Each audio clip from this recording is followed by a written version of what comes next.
ಇಟ್ಟಿರ್ತೀಯ. ರೋಗ ರುಜಿನಗಳೆಲ್ಲ ಆಗ್ಬಿಟ್ಟು ತುಂಬಾ ಸಫರಿಂಗ್ಸ್ ಆದಾಗ, ನಮ್ಮನ್ನೇ ನಮ್ಗೇನು ಮಾಡ್ಕೊಳಕ್ ಆಗಲ್ಲ ಅಂತ ನಿಶಕ್ತರಾದಾಗ ಏನನ್ಸುತ್ತೆ ನಮ್ಗೆ? ಸಾಕಪ್ಪ ಸಾಕು, ಈ ದೇಹವನ್ನ ನೀನ್ ಕೊಡೋದು ಸಾಕು, ಇದರಿಂದ ಕೊಡೋ ನೋವುಗಳು ಸಾಕು, ಏನ್ ಕರ್ಮ ಮಾಡಿದೀವಪ್ಪ ಅನ್ಸುತ್ತೆ. ಅನ್ಸುತ್ತಾ ಇಲ್ವಾ? To be always frank to our own answers. ಹಾ ಅನ್ಸುತ್ತೆ ಅಲ್ವಾ? ಹಂಗಿರ್ಬೇಕಾದ್ರೆ ಯಾವ್ದೋ ಒಂದು ದೇಹ ಅದೇನ್ ಬಂದು ಕೇಳಿತ್ತ, ನನ್ ಸಾಕು ಮಾಡು ಮೊಟ್ಟು ಅನ್ಕೊಂಡು ಅದನ್ ತೊಳಿ ಬಳಿ ಅಂದ್ರೆ ಇದೆಲ್ಲ ನಾವು ಬೇಲಿಲಿರೋ ಹಾವನ ಮೈ ಮೇಲೆ ಹಾಕೊಂಡಂತ. ನಾಟ್ ಎಗನೆಸ್ಟ್ ಏನು ಪೆಟ್. ನೀವ್ ಬೇಕಾದ್ರೆ ಹಾವನ್ನಾದ್ರೂ ಸಾಕೊಳ್ಳಿ, ನಮಗೇನಾಗ್ಬೇಕು, ಅದು ಬೇರೆ ವಿಚಾರ. ಒಟ್ನಲ್ಲಿ ಈ ವ್ಯಾಮೋಹ ಪಾಶ ಅನ್ನೋದು ನೋಡಿ, ಹೆಂಡತಿ ಮಗು ಗಂಡ ಮಕ್ಕಳು ಇದೆಲ್ಲ ಸಹಜವಾಗಿ ಸಂಸಾರದಲ್ಲಿ ಬಂದು ಹೋಗುವಂಥದ್ದು ಅಲ್ವಾ? ವಾನಪ್ರಸ್ಥ ಗೃಹಸ್ಥಾಶ್ರಮ, ಯೌವನ, ಕೌಮಾರ್ಯ, ಬಾಲಾವಸ್ಥೆ, ಇದೆಲ್ಲ ಯು ಕೆನಾಟ್ ಸ್ಟಾಪ್ ದಿಸ್. ಅದರಿಂದ ವ್ಯಾಮೋಹದಿಂದ ಕಳಚ್ಕೊಂಡ್ರೇನೆ ಎಷ್ಟೋ ಉತ್ತಮ ಅಂತ ನೀವೆಲ್ಲ ಭಾಗವತ ಅದು ಇದು ಉಪಾಸನೆ ಮಾಡ್ತಾ ಇದ್ದೀರಾ. ಮೇಲು ಮೇಲು ಮೇಲು ಮೇಲು ಕೋಟೆಗಳ ಸಂಕೋಲೆ ನೀವು ಕಟ್ಕೋಬೇಕಾ, ಬಿಡಿಸ್ಕೊಂಡ್ ಹೋಗ್ಬೇಕಾ? ನಿಮ್ಗೆ ಅರ್ಥ ಆಗುತ್ತೆ ನಿಮ್ ಜೀವನ ಏನು ಅಂತ ಅಲ್ವಾ? 10 ನಾಯಿ ಕುತ್ಕೊಂಡ್ ಸಾಕಿದ್ರೆ ನಾಯಿ ಮೇಲ್ ವ್ಯಾಮೋಹ ಬರ್ದೆ ಇನ್ ಯಾವ್ದ್ರ ಮೇಲ್ ಬರಕ್ ಸಾಧ್ಯ ಅಲ್ವಾ? ಸಾಕಿದೀನಲ್ಲ ಅನ್ನೋದಕ್ಕೋಸ್ಕರ ಆದ್ರೂ ಅದ್ರ ಮೇಲೆ ಇಷ್ಟ ಬಂದ್ಬಿಡತ್ತೆ ಅಲ್ವಾ? ಆತರ ಎಷ್ಟೋ ಪರಮ ವೈರಾಗ್ಯ ಶಿಖರವನ್ನ ಏರಿದಂತಹ ಈ ಒಂದು ಭರತನಿಗೆ ಜಿಂಕೆನೇ ಸಕಲವೂ ಆಗೋಯ್ತು. ಹೆದರ್ಕೊಳಕ್ ಶುರು ಮಾಡ್ಬಿಟ್ಟ. ಇಷ್ಟ ದಿನ ಭಯ ಇರ್ಲಿಲ್ಲ ಇವನಿಗೆ, ಇವನ್ ಮೇಲ್ ಭಯ ಇರ್ಲಿಲ್ಲ, ಈ ಜಿಂಕೆ ಮೇಲ್ ಭಯ ಶುರು ಆಗೋಯ್ತು. ಏನ್ ಜಿಂಕೆ ಸಾಧು ಪ್ರಾಣಿ ತಾನೆ, ಭಯ ಏನಕ್ಕೆ? ಜಿಂಕೆ ಕಂಡು ಭಯ ಅಲ್ಲ, ಜಿಂಕೆ ಮೇಲಿನ ಭಯ. ಯಾವ ತರ? ನಾನು ಎಲ್ಲಾದ್ರೂ ದೇವತಾ ಉಪಾಸನೆಗೆ ಸಮಿತಿಗಳನ್ನ ಸ್ವೀಕರಿಸಿ ಬಂದು ಯಜ್ಞಯಾಗಾದಿಗಳನ್ನ ಮಾಡ್ಬೇಕು ಅಂತ ಮಾಡ್ತಾ ಇದ್ದ. ಅಗ್ನಿಹೋತ್ರಿ ಆಗಿದ್ದ, ಯಜ್ಞಯಾಗಾದಿಗಳನ್ನ ಮಾಡ್ತಾ ಇದ್ದ. ಅವಾಗಿನ ಕಾಲದಲ್ಲಿ ವಿಗ್ರಹ ಪೂಜೆ ಎಲ್ಲ ಏನು ಇರ್ಲಿಲ್ಲ. ಯಜನಯಾಗಗಳನ್ನೇ ಮಾಡ್ಬೇಕಿತ್ತು. ಸರಿ, ಮಾಡಕ್ಕೆ ಅಂತ ಸಮಿತನ್ನ ತಗೊಂಡ್ ಬರಕ್ಕೆ ಅಂತ ಕಾಡಿಗೆಲ್ಲಾದ್ರೂ ಹೋದ್ರೆ, ಇದೆಲ್ಲಾದ್ರೂ ಹೊರಟೋದ್ರೆ, ಇದೆಲ್ಲಾದ್ರೂ ಕಳೆದೋದ್ರೆ ಅಂತ ಹೆದರಿಕೆ ಇತ್ತು. ಆದ್ರೂ ಒಂದಿನ ಕಾಡಕ್ ಹೋದಾಗ ಜಿಂಕೆಗೆ ಸಹಜವಾದ ಗುಣ ಅದೇನ್ ಆಶ್ರಮದಲ್ಲೇ ಇರುತ್ತಾ, ಎಲ್ಲೋ ಚಂಚಂಗ್ ಅಂತ ಓಡ್ ಹೋಯ್ತದು. ಬಂದು ನೋಡ್ತಾನೆ, ಜಿಂಕೆ ಕಾಣೆ. ತನ್ನ ಭಯ ಫಲಿಸ್ಬಿಡ್ತು ಅವನಿಗೆ. ಹೃದಯ ಹಾಸಿಗೆ. 1 ದಿನ 2 ದಿನ 3 ದಿನ 4 ದಿನ 5 ದಿನ 1 ತಿಂಗಳಾಯ್ತು, ಜಿಂಕೆ ಕಾಣೆ. ಭೂಮಿದೇವಿಯನ್ನ ಹೋಗಿ ಅಂಗಲಾಚ್ಕೊಂಡು ತಂದ್ಕೊಂಡು ಕೇಳ್ತಾನೆ, ಅಮ್ಮ ಭೂಮಿದೇವಿ, ನನ್ನ ಜಿಂಕೆ ಹೋದಂತಹ ಆ ಒಂದು ಹೆಜ್ಜೆ ಗುರುತನ್ನಾದ್ರೂ ತೋರ್ಸಮ್ಮ, ಎಲ್ಲಿ ಹೋಯ್ತೋ, ಹೋಗೇ ಬಿಡ್ತು. ಅಯ್ಯೋ ಅಯ್ಯೋ, ಅವರಮ್ಮ ಜಿಂಕೆಯ ತಾಯಿ ನನಗ್ ಒಪ್ಪಡಿಸ್ಬಿಟ್ಟು ಹೋಗಿದ್ಲು, ನನ್ನ ಮರಿಯನ್ನ ಅಚ್ಚುಕಟ್ಟಾಗಿ ಕಾಪಾಡು ಅಂತ. ಆ ಮಾತನ್ನ ಮೀರ್ ಬಿಟ್ನಲ್ಲ ನಾನು. ಪಾಪ ಅದ್ ಎಲ್ಲಿ ಪರಿತಪಿಸಿ ಎಲ್ಲಿ ಸತ್ತು ಹೋಯ್ತು, ಎಲ್ಲಿ ಹೊರಟೋಯ್ತು, ಯಾವ ಕಾಡು ಮೃಗ ಪ್ರಾಣಿಗಳಿಗೆ ತುತ್ತಾಯ್ತೋ, ಅದು ಎಲ್ಲಿ ಬಲಿಯಾಯ್ತೋ, ನನ್ನ ಮಾತು ನಾನು ಉಳಿಸ್ಕೊಳಕ್ ಆಗ್ಲಿಲ್ವಲ್ಲ. ಓ ಅಂತ ವಿಲಪಿಸ್ತಾನೆ, ಅಳ್ತಾನೆ, ಚೀರ್ತಾನೆ. ಹುಚ್ಚುಡುಕನಾಗಿ ಕೊನೆಗೆ ಮಾಯಾಪಾಶದಲ್ಲಿ ಹಾಸಿಗೆಯನ್ನೇ ಹಿಡಿತಾನೆ. ಆಯ್ತಾ? ಹಾಸಿಗೆಯನ್ನೇ ಹಿಡಿದವನು ಕೊನೆಗೇನಾಗ್ತಾನೆ, ಇನ್ನೇನು ಕೊನೆ ಉಸಿರು ಹೋಗ್ಬೇಕು ಅನ್ನುವಾಗ ಅದು ಬಂದ್ಬಿಡ್ತು. ಅದ್ ಎಲ್ಲಿತ್ತೋ ಇಷ್ಟ ದಿನ ಗೊತ್ತಿಲ್ಲ ಅದಕ್ಕೆ. ಬಂದ್ಬಿಡ್ತು ಆ ಜಿಂಕೆ. ಒಂದು ಕಣ್ ಮುಂದೆ ನಿಂತಿದೆ. ನಿಂತಾಗ ಅಪ್ಪ ಸದ್ಯ ನೋಡಿದ್ನಲ್ಲ ಜಿಂಕೆಯನ್ನ ಅಂತ ಕೊನೆ ಉಸಿರು ಎಳೆದ್ಬಿಟ್ಟ. ಏನನ್ನ ನಾವು ನೆನೆಸ್ಕೊಂಡು ಅಥವಾ ಏನನ್ನ ಸ್ಮರಿಸ್ಕೊಂಡು ಅಥವಾ ಏನನ್ನ ಕಣ್ಣಲ್ಲಿ ನೋಡ್ತಾ ನಾವು ಜೀವವನ್ನ ಬಿಡ್ತೀವೋ, அடுத்த ಜನ್ಮಾವಲೆ ಅಪ್ಪಡಿಯೇ ಪೊರುಕರು ಅಂತ ಕಣ್ಣನೇ ಚೊಲಿಯ ಚಿಗೀತೇನೆ. ಕೃಷ್ಣನೇ ಹೇಳಿದ್ದಾನೆ, ಅರ್ಜುನ, ನನ್ನ ಸ್ಮರಣಾರ್ಥವಾಗಿ ಯಾರಾದ್ರೂ ಪ್ರಾಣವನ್ನ ಬಿಟ್ರೆ ಅವ್ರಿಗೆ ಪುನರ್ಜನ್ಮನ ವಿದ್ಯತೆ, ಅವ್ರಿಗೆ ಇನ್ನೊಂದು ಜನ್ಮ ಅನ್ನೋದಿಲ್ಲ. ಯಾವ್ದೋ ಕಂಡ ಯಾವ್ದೋ ವ್ಯಾಮೋಹಿತವಾದಂತಹ ವಸ್ತುಗಳಲ್ಲೋ, ಪಾಂಚಭೌತಿಕವಾದಂತಹ ಸ್ಥೂಲಕಾಯ ಜಗತ್ತು ಅನ್ನೋದ್ರಲ್ಲೋ, ಧರ್ಮಭೂತ ಜ್ಞಾನದಿಂದ ಹೊರಹೊಮ್ಮುವಂತಹ ಯಾವ್ದೋ ಒಂದು ವ್ಯವಹಾರಿಕ ರೂಪವಾದಂತಹ ವಸ್ತುವಲ್ಲೋ ಅಲ್ಪವಾದ ತೃಪ್ತಿಯಿಂದ ಅದನ್ನೇ ಸ್ಮರಣೆ ಮಾಡ್ತಾ ಮಾಡ್ತಾ ಮಾಡ್ತಾ ನಿಟ್ಟುಸಿರುಬಿಟ್ಟು ಕೊನೆ ಉಸಿರನ್ನ ಹೇಳಿದ್ರೆ அடுத்த ಜನ್ಮ ಅವಲ அப்படியே பொறுக்க போறா. ನೆಕ್ಸ್ಟ್ ಜನ್ಮದಲ್ಲಿ ಹಂಗೆ ಹುಟ್ಟುತ್ತಾರವ್ರು. ಅದಂತೂ ನಿಶ್ಚಯ ಅಂತ. ಅದಕ್ಕೆ ಅಲ್ವಾ ಶರಣಾಗತಿ ಇರೋದೇ ಅದಕ್ಕೆ ಅಲ್ವಾ. ಆ ಕೊನೇ ನಿಮಿಷದಲ್ಲಿ ಅದ್ ಏನಾಗಿರ್ತೀವಿ ಅಂತ ಗೊತ್ತಿಲ್ಲ ನಮಗೆ. ಅದಕ್ಕೆ ಇವಾಗಲೇ ನಾನು ಹೇಳಿಟ್ಬಿಡ್ತೀನಿ, ಪರಮಾತ್ಮ வாங்கி வாங்கி வாங்கி வாங்கி நாராயண நாமத்தை சொல்லிடுற இப்பவே. அதுக்கப்புறமா என்னன்னு நடக்க போறதோ, எப்படி இருக்க పోరేనో వి డోంట్ నో రైట్. అప్పుడు ఏమైతుందో మాకి, మా నోట్లో నారాయణ నామం వస్తుందో లేదో, బుద్ధి అటువంటి ప్రచోదనం ఇస్తుందో లేదో తెలుసా? ಗೊತ್ತಾ ನಮ್ಗೆ ನಮ್ಮ ಸ್ಥಿತಿಗತಿಗಳು? அப்படி இல்ல வாயெல்லாம் குளறி போயிருக்கும், பல்லெல்லாம் உதிர்ந்து போயிருக்கும், புத்தி எல்லாம் பேதரிச்சு போயிருக்கும், தோல் எல்லாம் சுருங்கி போயிருக்கும், கண்ணெல்லாம் தெரியாம மங்களா மாறி போயிருக்கும், காதெல்லாம் தேசெல்லாம் கேட்காம இருக்கும். ಇಂದ್ರಿಯಗಳ ಒಂದು ಉತ್ಪತ್ತಿ ಕೇಂದ್ರ ಎಲ್ಲ ಡಮಾರ್ ವರ್ಕ್ ಆಗದೇನೆ ಇದ್ದಿರಬಹುದು. ನಮ್ಗೇನಾದ್ರೂ ಗೊತ್ತಿದ್ಯಾ? ಗೊತ್ತಿಲ್ಲ. So better we do the ಶರಣಾಗತಿ right now and tell your ನಾಮಾವಳಿ ಅಂತ. ಆ ಉಪಾಯವೇ ಅದಕ್ಕೆ ಇರೋದು, ಶರಣಾಗತಿ ಉಪಾಯ. ಗೊತ್ತಾಯ್ತಾ? ಈಗ ಆ ಜಿಂಕೆಯನ್ನ ನೋಡಿ ಪರಿತಪಿಸಿ ಪರಿತಪಿಸಿ ಪರಿತಪಿಸಿ ಪ್ರಾಣವನ್ನ ಬಿಟ್ಟಂತಹ ಪರಮ ವೈರಾಗ್ಯಶಾಲಿಯಾದ ಭರತಾನೇ ಈ ರೀತಿಯಂತೆ. ಇನ್ ನಮ್ ಕತೆ ಏನೋ ಗೊತ್ತಿಲ್ಲ. ಇಡೀ ಭೂಮಂಡಲವನ್ನ ಕಶ್ಚಿತ್ ಒಂದು ಹುಲ್ಲಾಗಿ ಬಿಟ್ಟ. ಹುಲ್ಮೇಯುವ ಜಿಂಕೆ ಮೇಲೆ ವ್ಯಾಮೋಹವನ್ನ ಇಟ್ಟ ಅಲ್ವಾ? ತಾನೇ ಕೊನೆಗೆ ಜಿಂಕೆ ಆಗ್ಬಿಟ್ಟ. ಕೊನೆಗೆ ತಾನೇ ಜಿಂಕೆಯಾಗಿ அடுத்த ಜನ್ಮ ஒரு ಚಿನ್ನ ஒரு ಯಾವ್ದೋ ಒಂದು ಗ್ರಾಮದಲ್ಲಿ, ಅದ ಹೆಸರೆಲ್ಲ ಗ್ರಾಮದ ಹೆಸರೆಲ್ಲ ಇದೆ, ಅದನ್ನ ಆಮೇಲೆ ನೋಡೋಣ. ಅದೇ ಹಿಮಾಲಯದ ತಪ್ಪಲಲ್ಲಿ ಮತ್ತೆ ಜಿಂಕೆಯಾಗಿ ಹುಟ್ಟದ. ಆದ್ರೆ ನಾವೆಲ್ಲ ಈ ರೀತಿ ಏನನ್ನೋ ನೆನೆಸ್ಕೊಂಡು ಪ್ರಾಣ ಬಿಡುವಾಗ ಮತ್ತೆ அடுத்த ಜನ್ಮ ಅವಳು ನಾಯ ಪೇಯ ಪರಂದ, ನಮಗ್ ಹಿಂದಿನ ಜನ್ಮದ ಜ್ಞಾನ ಇರಲ್ಲ. ಇವನು ಅಗ್ನಿಹೋತ್ರಿಯಾಗಿ ಸಾಕಷ್ಟು ವರ್ಷಗಳ ಕಾಲ ಯಜ್ಞಯಾಗಾದಿಗಳನ್ನೆಲ್ಲ ಪರಮಾತ್ಮನನ್ನ ಉಪಾಸನೆ ಮಾಡಿ ಒಲಿಸ್ಕೊಂಡಿದ್ದ ಶ್ರೀಮನ್ನಾರಾಯಣನನ್ನ. ಹಂಗಾಗಿ ಆ ಪೂರ್ವಜ್ಞಾನ ಇದ್ದಿದ್ರಿಂದ ಈ ಈ ಭರತ ಜಿಂಕೆಯಾಗಿದ್ನಲ್ಲ, ಜಿಂಕೆಯಾಗಿ ಹುಟ್ಟದ್ನಲ್ಲ, ಈಗ ಅವನಿಗೆ ಹಿಂದಿನ ಜನ್ಮದಲ್ಲಿ ನನ್ಗೆ ಏನಾಗಿದ್ದೆ ಅನ್ನೋ ನೆನಪಿದೆ. ನಮಗಿರುತ್ತಾ? ನಮ್ಗೆ ಅಂಥದ್ದು ಇರಲ್ಲ ಸದ್ಯ. ನಿನ್ನೆ ಏನ್ ತಿಂಡಿ ಮಾಡಿದ್ರೆ ಅಂದ್ರೆ 10 ನಿಮಿಷ ನೆನಪು ಮಾಡ್ಕೋಬೇಕು, ತಾಳಿ ಸರ್ವ ನಿಮಿಷ ಬ್ಲ್ಯಾಂಕ್ ಆಗೋಯ್ತು ಮನಸ್ಸು ಅಂತೀರಾ ಇಲ್ವಾ? ಅದ್ರಲ್ಲೂ ಮನುಷ್ಯ ಸಹಜ ಗುಣ ಅದು. ಈಗ ಏನಾದ್ರೂ ಪ್ರಶ್ನೆ ನೀವು ನನ್ನನ್ನು ಕೇಳಿ 1 ನಿಮಿಷ ನಾನು ಬ್ಲ್ಯಾಂಕ್ ಹಾಕ್ತೀನಿ, ತಕ್ಷಣ ಆಗಲ್ಲ ಉತ್ತರ ಕೊಡಕ್ಕೆ ಅಲ್ವಾ? Anything for that matter. So ಹಂಗಿರ್ಬೇಕಾದ್ರೆ ಇನ್ ಪೂರ್ವ ಜನ್ಮದ್ದೆಲ್ಲ ನೆನಪಿಟ್ಕೊಂಡ್ರೆ ದೇವ್ರೇ ಗತಿ. ಗತಿಯ ಮರವು ಅನ್ನೋದು ವರ. ಮರವು ಅನ್ನೋದು ಶಾಪ ಅಲ್ಲ, ನಮಗೆ ವರ. ಅದೇನಾದ್ರೂ ಮರವು ಇಲ್ಲ ಅಂದಿದ್ರೆ just imagine what would have been our condition. ಅಯ್ಯಯ್ಯೋ, ಆ ಗೊಜರಗಳ ಹಿಂದೆ ತಿರುಗ್ ನೋಡೋ ಬಾಬತ್ತೇ ಬೇಡಪ್ಪ. Never we need such kind of business at all ಅನ್ಸುತ್ತಲ್ವಾ?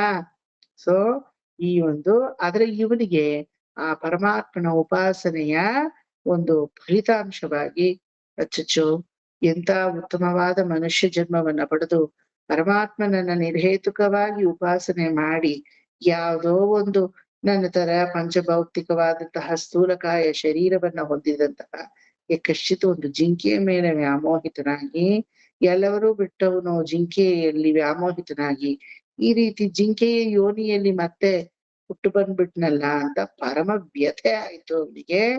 ತಾನು ಇದ್ದಂತಹ ಕುಲಹಾಶ್ರಮಕ್ಕೆ ಮತ್ತೆ ಆ ಜಿಂಕೆ ಓಡಿ ಬಂದ್ಬಿಡುತ್ತೆ.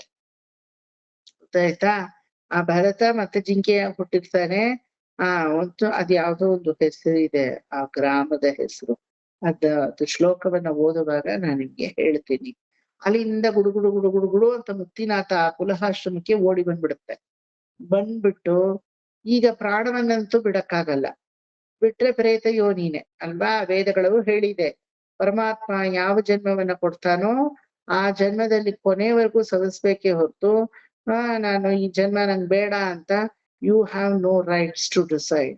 As you have no rights to decide to take birth, you have no rights to destruct yourself. ಎಲ್ಲ ವಿಷ ತಗೊಳ್ಳೋದು, ಮರ್ಡರು, ಕೊಲೆ, ಮಣ್ಣು ಮಸಿ ಎಲ್ಲ ಆಗತ್ತಲ್ಲ, ಅದೆಲ್ಲ ಪ್ರೇತ ಯೋನಿಗಳಲ್ಲೇ ಹೋಗಿ ಅಂತರ್ಪಟವಾಗಿ ತಿರುಗ್ತಾ ಇರುತ್ತವೆ ಅವುಗಳು. ಗೊತ್ತಾಯ್ತಾ?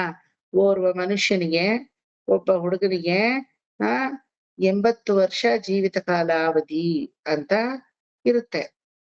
ಅವ್ನ್ 20 ವರ್ಷಕ್ಕೆ ಲವ್ ಫೇಲ್ಯೂರ್ ಆಯ್ತು ಅಂತ ವಿಷ ತಗೊಂಡ್ ಹೋಗ್ಬಿಡ್ತಾನೆ ಅಂತ ಅಲ್ಪವಾದ ಯಾವ್ದೋ ಒಂದು ಲವ್, ಅದರಿಂದ ಒಂದು ವಿಷ ಅತ್ತೋಡೆ ನಮ್ಮ ನೋಡಿ ಮುಡಿಗೆ ಕಟ್ಟಿಡ್ಡೆ ಅಂತ ಆಯ್ತು ಅಂತ ಇಟ್ಕೊಳ್ಳಿ. ಈಗ 80 ವರ್ಷದಲ್ಲಿ ಎಷ್ಟೋ 20 ವರ್ಷ ಅಷ್ಟೇ ಸಲ್ಸಿರೋದು, 60 ವರ್ಷ ಇರುತ್ತೆ. 60 ವರ್ಷವೂ ಅವನು ಪ್ರೇತ ಯೋನಿಯಲ್ಲೇ ಇರ್ಬೇಕು. ಯಾವ ಗಯಾಶ್ರಾದ್ದ ಅಲ್ಲ, ವಿಷ್ಣು ಪಾದದ ಮೇಲೆ ಹೋಗಿ ಪಿಂಡ ಪ್ರದಾನ ಆ ಹುಡುಗನಿಗೆ ಮಾಡಿದ್ರು ಹೋಗಲ್ಲ. ಯಾಕಂದ್ರೆ ಭಗವಂತ ಹೇಳ್ತಾನೆ, ನೀನು ಈ ಜೀವನಕ್ಕೆ ಬರೋ ರೈಟ್ಸ್ ನಿನಗಿಲ್ಲ. ನಾನ್ ಡಿಸೈಡ್ ಮಾಡಿ, ನಿನ್ನ ಕರ್ಮ ಧರ್ಮಾನುಸಾರ, ನಿನ್ನ ಪ್ರಾರಬ್ಧ ಋಣಾದಿಗಳ ಅನುಸಾರ ಈ ಒಂದು ಯೋನಿಯಲ್ಲಿ ನೀ ಇರ್ಬೇಕು ಅಂತ ನಾನು ಡಿಸೈಡ್ ಮಾಡಿದ್ದೆ. ಆದ್ರೆ ಅದರಿಂದ ಹೊರಗಡೆ ಬರುವಂತಹ ಸಾಹಸವನ್ನ ನೀ ಮಾಡಿದ್ದಿ.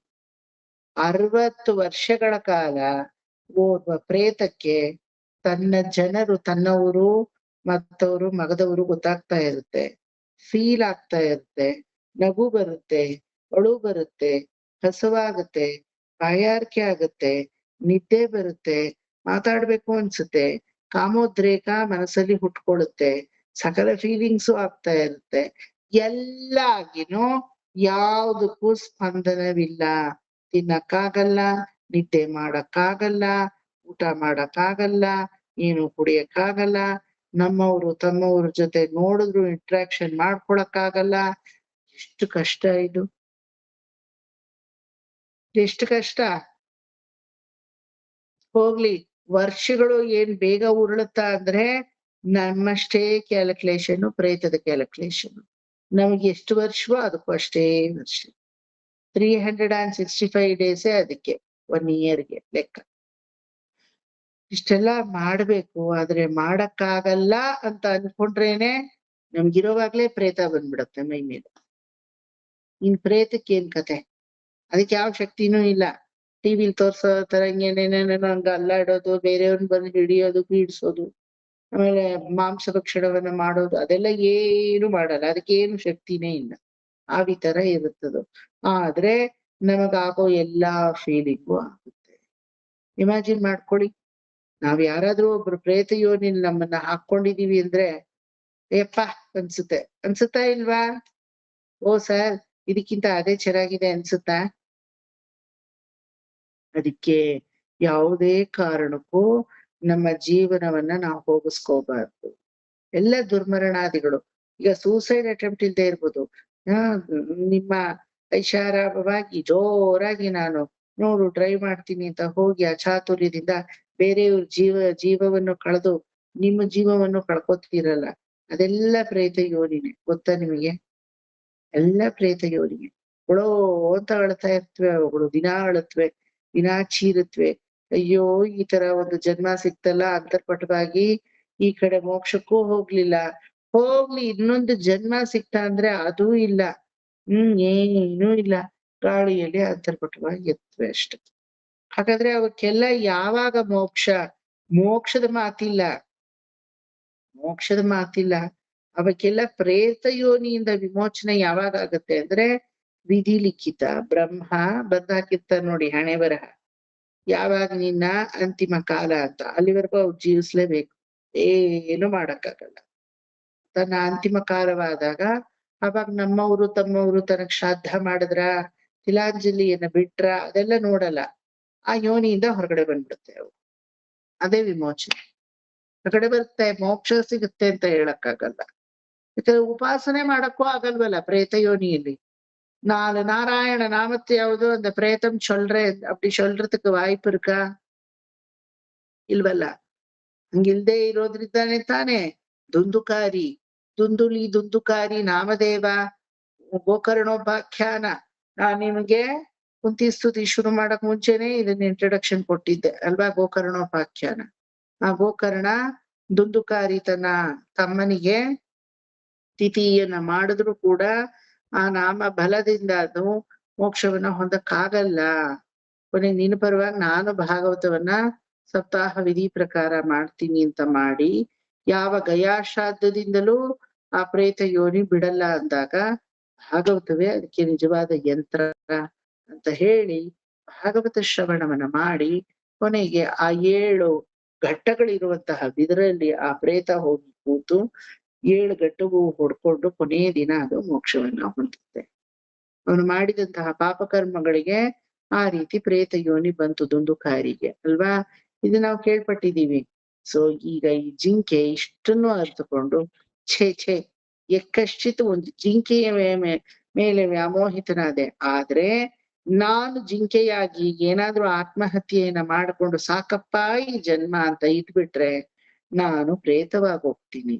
ಹಾಗಾಗಿ ಭಗವಂತ ಅನುಗ್ರಹಿಸಿದಾನೆ, ನನ್ನ ವ್ಯಾಮೋಹದ ಮೇರೆಗೆ ಅನುಗ್ರಹಿಸಿದಾನೆ, ತನ್ನಿಷ್ಟಕ್ಕಲ್ಲ, ನನ್ನ ವ್ಯಾಮೋಹದ ಮೇರೆಗೆ ಅನುಗ್ರಹಿಸಿದಾನೆ ಈ ಜಿಂಕೆ ಯೋನಿಯನ್ನ.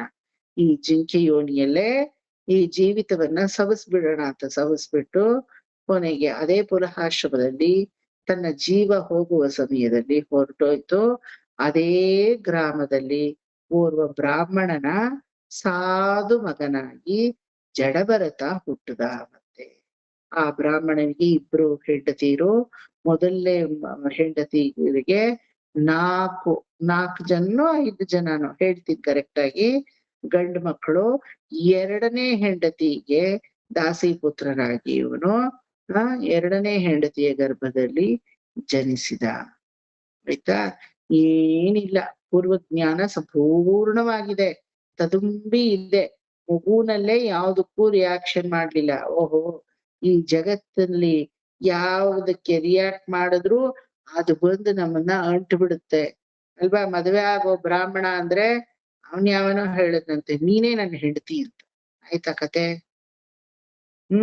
ಎಷ್ಟ್ ಚೆನ್ನಾಗಿದೀಯಪ್ಪ, ವಿದ್ಯೆ ದ್ರವಿಡ ಎಲ್ಲ ಇದೆ, ನಿನ್ಗೆ ಮದುವೆ ಅಚ್ಚುಕಟ್ಟಾಗಿ ಸಂಸಾರ ಹೂಡು ಅಂದ್ರೆ, ಅಯ್ಯೋ ಮಾಮಿ ನೀವ್ ಹೇಳಿದ್ರಲ್ಲ ನಾಳೆಯಿಂದ ನೀವೇ ನನಗ್ ಹೆಂಡತಿ ಅಂದ್ಬಿಟ್ರೆ ಆ ಮಾಮಿ ಏನಾದ್ರು ಸಜೆಸ್ಟ್ ಮಾಡಕ ಬರ್ತಾರೆ? ಯಾಕೋ ಬಾರಿ ಡೇಂಜರ್ ಇದು ಅಂತ 10 ರೂಪಾಯಿ ಸುಳಿಯಲ್ಲ ಅಲ್ವಾ. ಕೆಲವ್ರು ಹಂಗೆ ಚೆನ್ನಾಗಿದ್ದೀರಾ ಅಂತ ಕೇಳಿದ್ರೆ ಅವ್ರು 3ನೇ ಮನುಷ್ಯರೇ ಪಾಪ. ನೀವೇನೋ ಸುಮ್ಮನೆ ಕರ್ಟಿಸಿ ಇಷ್ಟೇ ಕೇಳಿರ್ತೀರಾ, ಅವ್ರು ನಿಮ್ಗ್ ಫಸ್ಟ್ ಪರ್ಸನ್ ಆಗಿ ಹೋಗ್ತಾರೆ, ಮಾಡ್ಕೊಂಡ್ಬಿಡ್ತಾರೆ ಫಸ್ಟ್ ಪರ್ಸನ್ ಅಲ್ವಾ. ಟೂರು ಟ್ರಿಪ್ಪು ಅಂತ ಹೋಗ್ತಿರಲ್ಲ, ಕೆಲವು ಫ್ರೆಂಡ್ಸ್ ಜೊತೆ ಹೋಗ್ಲೇಬಾರ್ದು. ನಮ್ ಪರ್ಸ್ ಅವ್ರ ಪರ್ಸ್ ಆಗಿ ಹೋಗುತ್ತೆ, ನಮ್ದೆಲ್ಲ ಅವ್ರ ಪ್ರಾಪರ್ಟಿ ಆಗಿ ಹೋಗುತ್ತೆ ಗೊತ್ತಿಲ್ದೇನೆ. ಬಳಸ್ಕೊಳಕ್ ಶುರು ಮಾಡ್ಬಿಡ್ತಾರೆ. ಎಷ್ಟು ಓವರ್ ರೈಡ್ ಮಾಡ್ಬಿಡ್ತಾರೆ ಅಂದ್ರೆ ನಾನು ಅವ್ರಿಗೆ ಸರ್ವೆಂಟಾ, ನಾನು ಅವ್ರಿಗೆ ಕಡಿಮೆ ಆಗೋದ್ನಾ ಅನ್ನೋ ಲೆವೆಲ್ ಹೊರಟೋಗುತ್ತೆ. ಯಾವುದೇ ಅಷ್ಟೇ ತಿಳ್ಕೊಳ್ಳಿ, ಮಗ ಸೊಸೆ ಮೊಮ್ಮಗಳು ಮೊಮ್ಮಕ್ಕಳು ಮತ್ತೆ ಗಂಡ ಹೆಂಡತಿ ಎಲ್ರ ಮಧ್ಯದಲ್ಲೂ ಆ ಬಿಗಿ ಇರ್ಲೇಬೇಕು. ನಿಮ್ ಟೈಮು ನಿಮ್ ಸ್ಪೇಸು ನಿಮ್ ಸ್ವಾತಂತ್ರ್ಯತೆ ನೀವು ಬಿಟ್ಕೊಟ್ಬಿಟ್ರೆ ಖಂಡಿತವಾಗ್ಲು ಎಂಥವ್ರು ಮೇಯಿಸ್ತಾರೆ. ಇದೇನ್ ಸರ್ ನಮ್ ಮನೆ ಮಾಮಂದ್ರ ಮೇಲೆಲ್ಲ ಹಿಂಗೆಲ್ಲ ದೂರ ಹೇಳ್ತೀರಾ? ಇದು ಲೋಕದಲ್ಲಿ ಬಂದಿರೋ ರಹಸ್ಯ. ನಿಮ್ಮ ಮಾಮಂದ್ರ ಬಗ್ಗೆ ನಾ ಹೇಳ್ತಾ ಇಲ್ಲ. ನೀವೀಗ ತಲೆ ಬಗ್ತೀರಾ ಅನ್ಕೊಳ್ಳಿ, ಎಲ್ಲಿವರೆಗೂ ಬಗ್ಗಕ್ ಸಾಧ್ಯ ನೋಡಿ. ಭೂಮಿ ಇದೆ ಅಲ್ಲಿವರೆಗೂ ಬಿಟ್ನಲ್ಲಪ್ಪ, ಇನ್ನು ಬಗ್ಗಕ್ ಸಾಧ್ಯವ ಅಂದ್ರೆ ಭೂಮಿ ತೋಡ್ಬೋದು ತಾನೆ, ತೋಡ್ ಬಗ್ಗು ಅಂತಾರ ಇಲ್ವಾ? ಮನೆಯವರೇ ಸಾಕು, ಬೇರೆಯವ್ರು ಬೇಡ. ಬೇರೆಯವ್ರವರೆಗೂ ಎಕ್ಸಾಂಪಲ್ ತಗೊಂಡ್ ಹೋಗ್ಬೇಡಿ, ಮನೆಯವರೇ ಸಾಕು ಅಲ್ವಾ. ಮಗ ತಾಯಿನ ಆಡಿಸ್ತಾನೆ, ತುಂಬಾ ತಾಯಿ ಏನೋ ನಿರ್ದಯಳಾಗಿ ಕೇಳ್ತಾ ಇರ್ತಾಳೆ ಅಂದ್ರೆ, ತಾಯಿ ಮಕ್ಕಳನ್ನ ಆಡಿಸ್ತಾಳೆ, ನನ್ ಮಗ ಏನ್ ಬೇಕಾದ್ರೂ ಕೇಳ್ತಾನೆ ಅನ್ನೋದಿದ್ರೆ. If you show your weak point there are people to exploit you. ಕರೆಕ್ಟಾ? ಜಗತ್ತೇ ಅದು. ಯಾರ್ದು ತಪ್ಪು ಅಂತ ಯು ಕೆನಾಟ್ ಬಿ ಜಡ್ಜ್ಮೆಂಟ್. ನೀವು ಅಷ್ಟೇ, ನಿಮಗ್ ಗೊತ್ತಿರೋರು ಅಷ್ಟೇ, ನಾನು ಅಷ್ಟೇ, ನನಗ್ ಗೊತ್ತಿರೋರು ಅಷ್ಟೇ. I am like that, my association is also like that. ಯಾವ್ದೋ ಒಂದು ವಿಧದಲ್ಲಿ ಎಕ್ಸ್ಪ್ಲಾಯ್ಟ್ ಮಾಡ್ಕೊಳ್ಳದೆ ಇರೋದೇ ಇಲ್ಲ ಜಗತ್ತು. ಇಲ್ಲೊಂದು ಮುದುಕಿ ಇತ್ತು, ನಾವು ದಿನಾ ಈ ಚಾಮುಂಡೇಶ್ವರಿ ದೇವಸ್ಥಾನಕ್ ಹೋಗ್ತೀವಿ. ದೇವಸ್ಥಾನಕ್ಕೆ ಅಂತ ಹೋಗಲ್ಲ, ವಾಕಿಂಗ್ ಹೋಗ್ತೀವಿ. ಅದು ಡಿಫೆನ್ಸ್ ಕಾಲೋನಿ ಒಳಗಡೆ ತುಂಬಾ ಚೆನ್ನಾಗಿದೆ, ದಿನ ಹೋಗ್ತೀವಿ. ಪಾಪ ಒಂದು ಅನಾಥ ಮುದುಕಿ ಅದು. ಆಯ್ತಾ, ಅದಕ್ಕೆ ಒಂದಿನ ಸೀರೆ ತಗೊಂಡ್ ಹೋಗ್ಕೊಟ್ವಿ. ಏನಾದ್ರು ಮಾಡಿದ್ನ ಒಂಚೂರು, ಹೆಂಗಿದ್ರು ಜಾಸ್ತಿ ಮಾಡೇ ಇರ್ತಾಳೆ, ಒಂಚೂರು ಡಬ್ಬಿಲಿ ಹಾಕೊಂಡ್ ಹೋಗ್ಕೊಡೋಣ ಅಂತ ತಗೊಂಡ್ ಹೋಗಿ, ಯಾವ್ದೋ ಒಂದು ಅದ್ರ ಡಬ್ಬಿನೂ ತಗೋತಾ ಇರ್ಲಿಲ್ಲ ನಾವು. ಯಾವ್ದೋ ಒಂದು ಇದು ಹೋಟ್ಲಲ್ಲೆಲ್ಲ ಕಟ್ಟಿಸ್ಕೊಡೋ ಡಬ್ಬಿ, ಬೇಕರಿ ಡಬ್ಬಿಗಳೆಲ್ಲ ಕಲೆಕ್ಟ್ ಮಾಡಿರ್ತೀವಲ್ಲ, ಅದ್ರಲ್ಲಿ ಹಾಕೊಂಡು ತಗೊಂಡೋಗ್ ಕೊಟ್ರೆ ಡಿಮ್ಯಾಂಡೇ ಜಾಸ್ತಿ ಆಗೋಯ್ತು ಆ ಮುದುಕಿಗೆ. ರವೆ ಉಪ್ಪಿಟ್ಟು ಬೇಡ ನನಗೆ, ತರಿ ಉಪ್ಪಿಟ್ಟು. ಇವಳಿಗೋಸ್ಕರ ನಾವು ತರಿ ಉಪ್ಪಿಟ್ಟ ಮನೇಲಿ ಮಾಡ್ದಾಗ ತಗೊಂಡ್ ಹೋಗೋಣ ಸರಿ. ಇನ್ನೊಂದ್ ದಿನ ನನಗೆ ಈ ಬೇಳೆ ದೋಸೆ ಎಲ್ಲ ನನ್ಗೆ ಗ್ಯಾಸ್ ಆಗುತ್ತೆ, ಬರೀ ಸಾದಾ ದೋಸೆ ಅಂತೂ. ಅನಾಥ ಇದು ಮುದುಕಿ ನೋಡಿದ್ರೆ ಡಿಮ್ಯಾಂಡ್ ಹೆಚ್ಚೋ ಹೆಚ್ಚು. ಮನೇಲಿ ಅಲ್ಲಿ ಡಿಫೆನ್ಸ್ ಕಾಲೋನಿ ಕೆಲವರು ಅಬ್ಸರ್ವ್ ಮಾಡಿ ನೋಡಿದ್ರು, ಈ ತರ ಎಲ್ಲ ತಂದ್ಕೊಡ್ಬೇಡಿ ಆ ಮುದುಕಿಗೆ, ಈ ದೇವಸ್ಥಾನದಲ್ಲೇ ಎಲ್ಲ ನಡೆಯುತ್ತೆ ಅದಕ್ಕೆ. ಬರ್ತಾ ಬರ್ತಾ ಬಾಯಿ ಇದು ನೀಳವಾಗ್ತಾ ಇದೆ ಅದಕ್ಕೆ, ಕೊನೆಗೆ ನಿಮ್ಮನ್ನೇ ರೈಡ್ ಮಾಡುತ್ತೆ ಅಂತ ಅವರು ಎಚ್ಚರಿಕೆ ಕೊಟ್ರು. ಆಮೇಲೆ ಅನ್ನಿಸ್ತು, ಅಯ್ಯೋ ವಾಕಿಂಗ್ ಹೋಗ್ತೀವಿ, ಇದ್ಯಾವ್ದೋ ತಕರಾರನ್ನ ಆ ಮುದುಕಿ ಏನ್ ಕೇಳಿರ್ಲಿಲ್ಲ ತಂದ್ಕೊಡು ಅಂತ, ನಾವೇ ಮೈ ಮೇಲೆ ಹಾಕೊಂಡಂಗ ಆಯ್ತಲ್ಲ, ಸುಮ್ನೆ ಇರ್ಲಾರ್ದೆ ಇರುವೆ ಬಿಟ್ಕೊಂಡ್ವಿ ಅಂತ. ಒಂದೊಂದ್ ದಿನ ವಾಕಿಂಗ್ ಹೋಗ್ಲಿಲ್ಲ ಅಂದ್ರೆ ಮಾರನೇ ದಿನ ಹೋದ್ರೆ ಬೈಯೋದು, ನಿನ್ನೆ ನಾನ್ ನಿಮ್ಗೋಸ್ಕರ ಕಾಯ್ತಾ ಇದ್ದೆ ಏನು ತರ್ಲೇ ಇಲ್ಲ. ಇದ್ಯಾವ ಹಣೆ ಬರಹ. ಆ ಮುದುಕಿನ್ ಬೈಯೋದ್ರಲ್ಲಿ ಅರ್ಥ ಇಲ್ಲ, ನಮ್ಮನ್ನ ನಾವ್ ಹೊಡ್ಕೋಬೇಕು.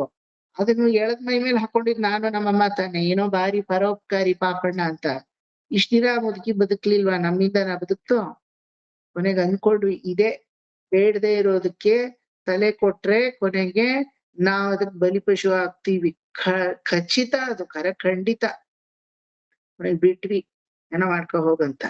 ಕೊನೆಗೆ ಮುರತು ಬೈಯೋದು ನಮ್ಮನ್ನೆ, ಏನು ತರಲ್ಲ, ಮುಂಚೆ ಎಲ್ಲ ತರ್ತಾ ಇದ್ರಿ, ಈಗ ಏನು ತರಲ್ಲ, ಅದು ಇದು. ಕೊನೆಗೆ ಏನಾಗ್ ಹೋಯ್ತೋ ಅಲ್ಲಿಲ್ಲ ಈಗ, ನಾವ್ ತಲೆಗೆ ಕೆಡ್ಸ್ಕೊಳಕ್ ಹೋಗ್ಲಿಲ್ಲ. ಸಾಕಪ್ಪ ಸಾಕು, ಯಾರನ್ನು ಹಿಂಗ್ ಹೇಳ್ಕೋಬಾರ್ದು ಮೈ ಮೇಲೆ ಅಂತ. ನೋಡಿಬೇಕಾದ್ರೆ ಮನೆಯವರೇ ಎಕ್ಸ್ಪ್ಲಾಯ್ಟ್ ಮಾಡ್ತಾರೆ ನಮ್ಮನ್ನ. ನಮ್ಮಲ್ಲೇ ವಿರಸಗಳು, ನಮ್ಮಲ್ಲೇ ಏನೋ ಒಂಥರ ಜಿಗುಪ್ಸೆಗಳು, ಅವ್ರ ಮೇಲೆ ಇವ್ರ ಮೇಲೆ ಅವ್ರಿಗೆ ಕಂಡ್ರೆ ಆಗದೆ ಇರೋ ತರ ಮಾಡ್ಕೊಳ್ಳೋದು ನಾವೇ, ಅವರಲ್ಲ. They are not victim, we are victim for that. So better let us not put our self into that kind of situation. ಈ ಒಂದು ಸತ್ಯವನ್ನ 2 ಜನ್ಮದಿಂದ ಅರಿತಂತಹ ಭರತ ಈಗ ಜಗತ್ತಿಗೆ ಯಾವ ರಿಯಾಕ್ಷನ್ ಇಲ್ಲದೆ ಜಡವಾಗೋದ. ಗೊತ್ತಾಯ್ತಾ? ಜಡವಾಗಿ ಬ್ರಹ್ಮಜ್ಞಾನ ಒಂದೇ ಅವನಲ್ಲಿರೋದು. ಹೇ ಪರಮಾತ್ಮನ್ನೇ, ಇಡೀ ಭೂಮಂಡಲಕ್ಕೆ ಸರ್ವಾಧಿಕಾರಿಯಾಗಿ ಸಾರ್ವಭೌಮನಾಗಿದ್ದೆ, ಅದನ್ನೇ ನಾನು ಒಂದು ಚೂರು ವ್ಯಾಮೋಹವಿಲ್ಲದೆ ತಳ್ಳಾಕಕ್ಕೆ ನನ್ನಿಂದ ಆಯ್ತು.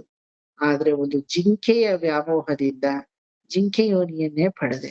ಸದ್ಯ ಬೇರೆ ಕಡೆ ಮನಸ್ಸು ಹೋಗದೆ ಆ ಜಿಂಕೆಯ ಒಂದು ಶರೀರದಿಂದ ಈಗ ಓರ್ವ ಬ್ರಾಹ್ಮಣ ಶಿಶುವಾಗಿ ನಾನು ಬಂದಿದ್ದೇನೆ.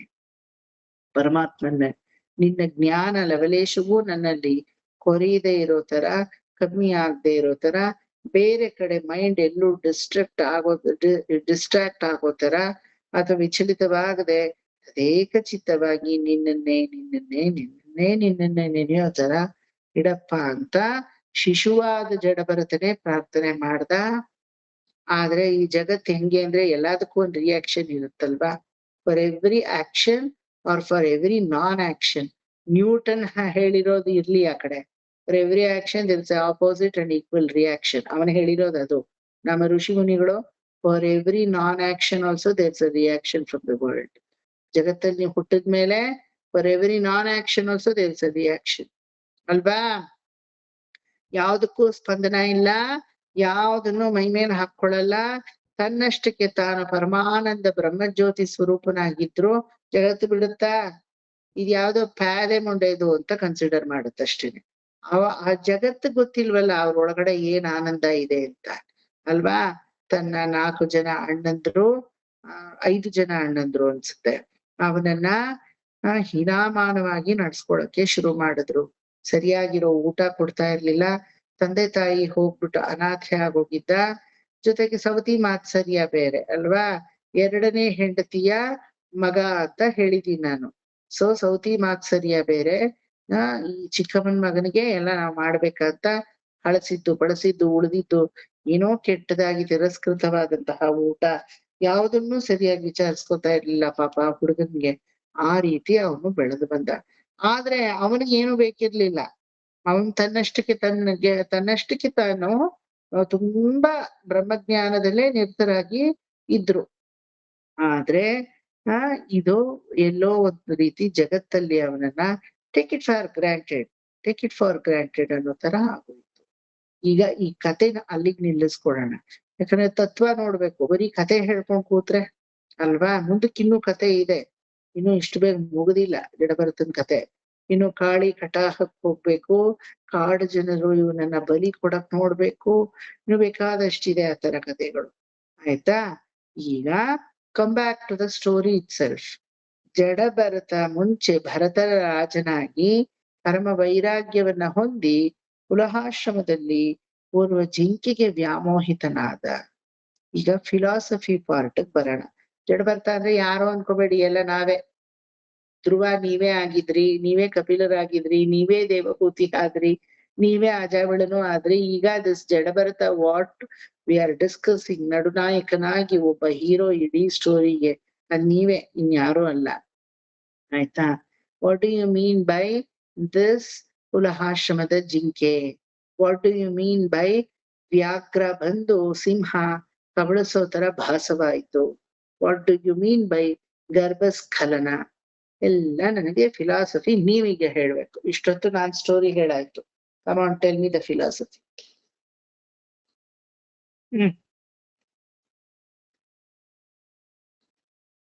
ಇಷ್ಟೊತ್ತು ಚೆನ್ನಾಗಿ ಕೇಳಿಸ್ತಾ ಇತ್ತು ಮಾಮ, ಯಾಕೋ ನೆಟ್ವರ್ಕೇ ಇಲ್ಲ ಈಗ, ಅಲ್ವಾ?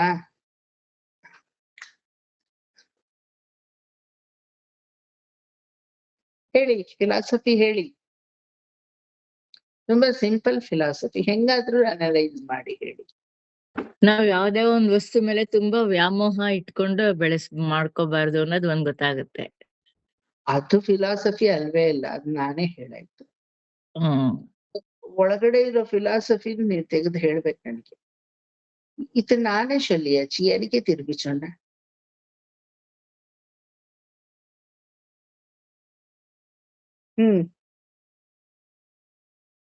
ಫಿಲಾಸಫಿ ಅಂದ್ರೆ ಹೆಂಗೆ ಅಂದ್ರೆ, ಮೇಲ್ನೋಟ ಕಥಾರೂಪಕವಾಗಿರುತ್ತೆ, ಒಳಗಡೆ ಎಲ್ಲ ಗೂಢಾರ್ಥಗಳು ಅಡಗಿರುತ್ತೆ. That is philosophy. ಹೇಳ ನಾನು. ಜಡಭರತ, ಈಗ ಜಡಭರತ ಅಲ್ಲ, ಭರತ ಜಿಂಕೆಯಲ್ಲಿ ವ್ಯಾಮೋಹಿತನಾದ. ಯಾವುದು? ಫಸ್ಟ್ ಜಿಂಕೆಯಲ್ಲಿ ವ್ಯಾಮೋಹಿತ ಆಗ್ಲಿಲ್ಲ. ತನ್ನ ನಿತ್ಯ ಕೈಂಕರ್ಯ ಕರ್ಮಾನುಸಾರ ಏನ್ ಮಾಡ್ಬೇಕು, ಕರ್ಮಯೋಗಿಯಾಗಿ ಅವನ್ ಮಾಡ್ತಾ ಇದ್ದಾನೆ. ನಾವೆಲ್ಲ ಕರ್ಮಯೋಗಿಗಳೇ, ನೆನಪಿಟ್ಕೊಳ್ಳಿ. ನಾವ್ ಯಾರಾದ್ರೂ ಕರ್ಮಯೋಗಿಗಳ ಅಲ್ವಾ? ಪ್ರಶ್ನೆ ಹಾಕೊಳ್ಳಿ. ನಿಮ್ಮ ಸಂಸಾರದಲ್ಲಿ ನೀವು ಸರಿಯಾಗಿದ್ದೀರಾ ತಾನೆ? ಮಕ್ಕಳನ್ನ ಹೆತ್ತು ಹೊತ್ತು ನಿಮ್ ಕರ್ತವ್ಯಗಳನ್ನ ನೀವು ಮಾಡಿದೀರಾ ತಾನೆ?